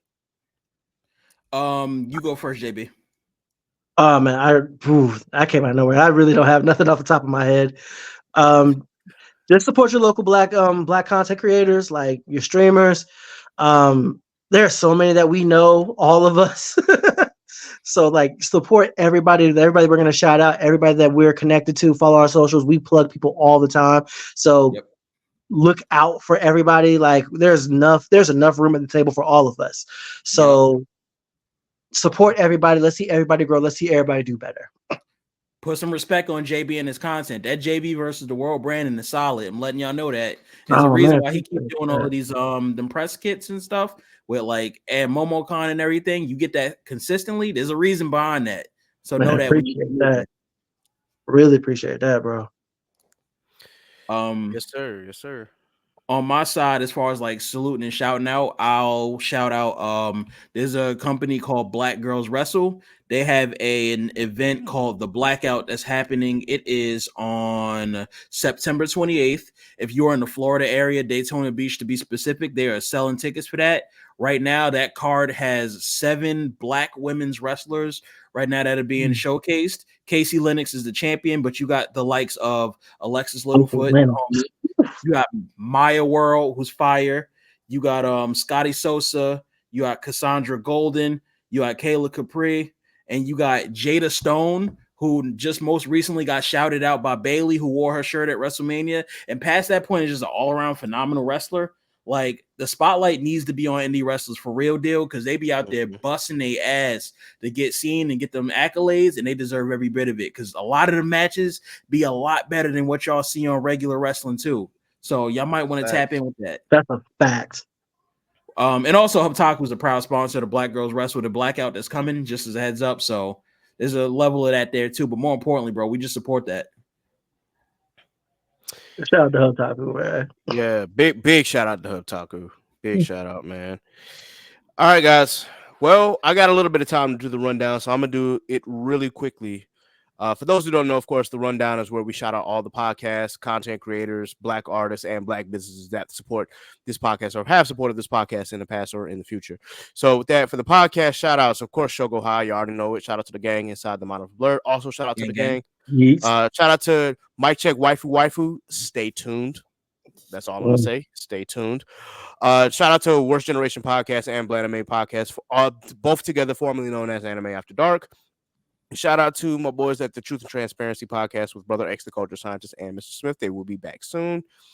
Check out It's So Real with Raquel and Onaji. Dad Needs to Talk with Rob, the father of Ash. Analytical, where shit gets critical. Geek Said Podcast. Big shout out to them. They're doing a lot of behind the scenes work. For those who don't know, please be sure that you pay attention. Especially the Deuces. Deuces has had some crazy projects going on. So hey, put on to that man's GoFundMe too. Yeah, absolutely. Hey, yes. Yes, they've got a special project going on. I'll be sure to make sure that I put the link in the description so that way you all can check it out. And I'll make sure that I let everybody know exactly what's going on all the social media as well. All right. Anime Junkies, three weebs in a podcast, those anime girls, and of course, my boys down in Virginia, the commute. For black content creators, of course, we got Off Black Mag with Aaron. We got HBCU Anime with Evan, yo to the noobs. Sundari, Ari actually is taking a very long, indefinite hiatus because she wants to do other things. But if she decides to ever come back, of course, we already know that it's there. But big She's shout out to her and all fantastic. the work that she's been doing. Yep. Big shout out to Cerberus Entertainment. Of Yep. course, Tad the Yeah, Doodle. We for already sure, know. for sure. Big shout out to the sis over there. Shout out to my girl Kiana, aka the Geechee Gamer. Icarus Metro Comics with my boy Calvin. Hubtaku. You already know what Gang, gang. time it is. Shout out to Shelby with Simply Janine, Simply Baked, and Rose Less Traveled. Strange Keith with Idols to Icons. Toasty Marshmallow, of course. And the Corner Five in order. Simone, but by Simone Malcolm. Courtney with None of Famous. My First Watch Anime. Five with Fight for Rage. Chris with Yeet. Chris Madarame. And Yeet. Shammy Sham with One Punch Sham. Yeet.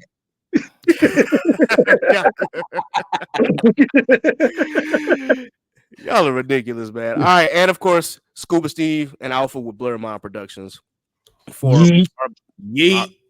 damn for our black artists. Of course, our very own NASA. Shout out to my boy Scoozy, Jack Union, Phil.me, Ellis Quinn, RJ Stackhouse, my boy Quarter. Happy birthday to my boy Tyrone Leak Jr., who is of course responsible for the intro to the Chaotic Culture podcast. Shout out to Miss Ari Lachelle, who actually just got signed to the Recording Academy, which means that she is a part of the Grammys. So big shout out to Hey. Ari Lachelle. I definitely have to get her back on this pod because that is my homie for real. Shout out to Zach Hans with Fortresses, Miss Elena, Zainab, and of course Imogen. And I got to talk to Imogen soon because I definitely want her back as well.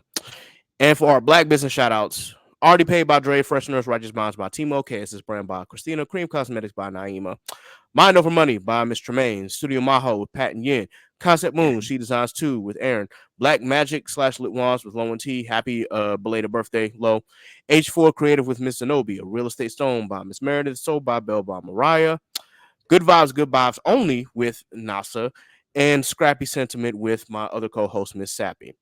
Be sure that you like, share, and subscribe to the Chaotic Culture Podcast on your favorite DSP. Be sure that you subscribe to the Patreon for early access to the podcast and bonus episodes of this podcast. Check us out. Of course, I do music reviews on Patreon as well, and I've been letting them open for the free. You know, I do want to get them on YouTube, but of course, I don't have a big enough following in order for me to avoid the copyright. So, yeah, just check them out on Patreon. And again, it's for free. You do not have to be a member to check out the music reviews that I do or the album reviews that I do. However, for all other content, please be sure that you go to patreon.com/chaotic culture pod. And of course, be sure that you subscribe at any of the 4 levels. You can follow us on Facebook at Chaotic Culture Podcast. You can follow us on X/Twitter at Chaotic Culture 1. And you can follow us on Instagram at Chaotic Culture Pod. You can follow me, Kat the Pro, that's K3D the Pro on all social media. You can follow Miss Nasa at I'm the Casa on all social media. You can follow Law on IG at L.JR_96 and on X at Law96_. He won't respond because he's currently in basic training, but definitely shout out to my boy. Hope he's doing well. You can follow Miss Sappy on all social media at Scraps14. You can follow Johnny on all social media at JB Trey, and you can follow Scuba Steve at Scuba Steve 1428 on all social media. And last but not least, of course, gentlemen, how can the audience follow you again? Oh, JB, you want to go first? Oh yeah, sure, I'll go first. You can follow me on all my socials at JB versus the World, spelled right there, and my little nameplate right there. JB versus spelled out the World. Put it all together. You say it out once like a Tribe Called Quest on YouTube, Facebook, Instagram, and you want to argue with me on Twitter. Now I'm not gonna call it X. I'm gonna call it Twitter because Mama called it Twitter first. At JBV the World because versus was just too long for it. My central hub is jbversustheworld.com, and I'm back doing social, doing my content regularly now. You can find me doing my guest spots here. I'm breaking down the Acolyte every week. I got the reviews coming every week, and I recently did I'm past it now, but 100th video on YouTube. Hey, Let's go. So get it. Yes, sir. So, and to commemorate that, I'm going to post up every entrance I recorded from WrestleMania to NXT Takeover this week, along with my regular along with my regular Star Wars Acolyte content. I got reviews coming. I got my MomoCon content coming. Like it's gonna be busy season coming Them on. We gears about to be shifting. eating. Yeah, for real. So Yes, sir. subscribe. I'm 10 subscribers away from 500. So if you ain't subscribed, come support your boy. You said Because it's it's going JB up. versus the world. JB versus the world, spelled right like it's spelled like that. Right there. So yeah, subscribe. We're going up this season. If you already are, I appreciate you. And it's like, thank you for supporting me. And keep supporting everybody that can. You're on this side. Support everybody that can. Keep supporting Bobby on everything that he's doing. One of the best YouTubers I know. Like, keep supporting us. We all going up. It's winning season over here. Yes, sir. And I Vonny? just subscribed to my boy JB YouTube right now. So you got 9 until you get the 500 on. Let's get that ball rolling, if you will. Let's go. Me on all platforms, you can find me at ihatevonny. First and foremost, you can find them good people. Hubtaku, HBTKU is where you can find us. Keep your head in the clouds. If you're a content creator or anything in between, you want to talk, we here to listen with open ears and arms. You feel me? But also for wrestling content, since we're here talking about that there wrestling, you can find me on all platforms at ihatevonny. I am what you would like to consider black man hiding behind a black man. As you can tell right now, got my mask that's signed up by a lot of great indie wrestlers we get to talk to. Got some really cool stuff coming with a lot of these people. I do highlight reels for these indie wrestlers to make sure they got their stuff going. About to get interviews going with these indie wrestlers. Just a lot of great content, met a lot of great people. Feel free to support. I'm really trying to get this YouTube rocking and rolling too on my side of the fence as well. Been picking up a lot more since I've been interacting in this wrestling space, but the more y'all that come, the better. Make sure y'all support JB. Make sure y'all support me. And the last thing I will leave on my side of the fence is that y'all seen my post a while ago, Vonny in the Bank. A little EP album, 6 tracks is coming. If it's not this month in July, it may be the top of August, but that is almost done. Y'all about to get some new music. Hey, let's go. Can't wait. Cannot wait. With that in mind, also please be sure that you subscribe to our YouTube as well, Chaotic Culture Podcast. Come find us. We are, we literally just started, so we're at 24 subscribers. Not quite 500, but you know what I'm saying. Like, just definitely 25. Yeah, hey, appreciate it. Definitely just subscribe, check out the videos. Of course, the actual sound of this podcast will show up first, and then the actual video will show up at around 10 a.m. on Tuesdays all the time, most of the time, unless, something happens in life. Then, of course, I'll push it to Wednesday. But with that in mind, guys, this has been another edition of the Chaotic Culture Podcast. So until next time, folks, remember, embrace the culture. Chaos rules. Be blessed. Be safe. God is love. And we are.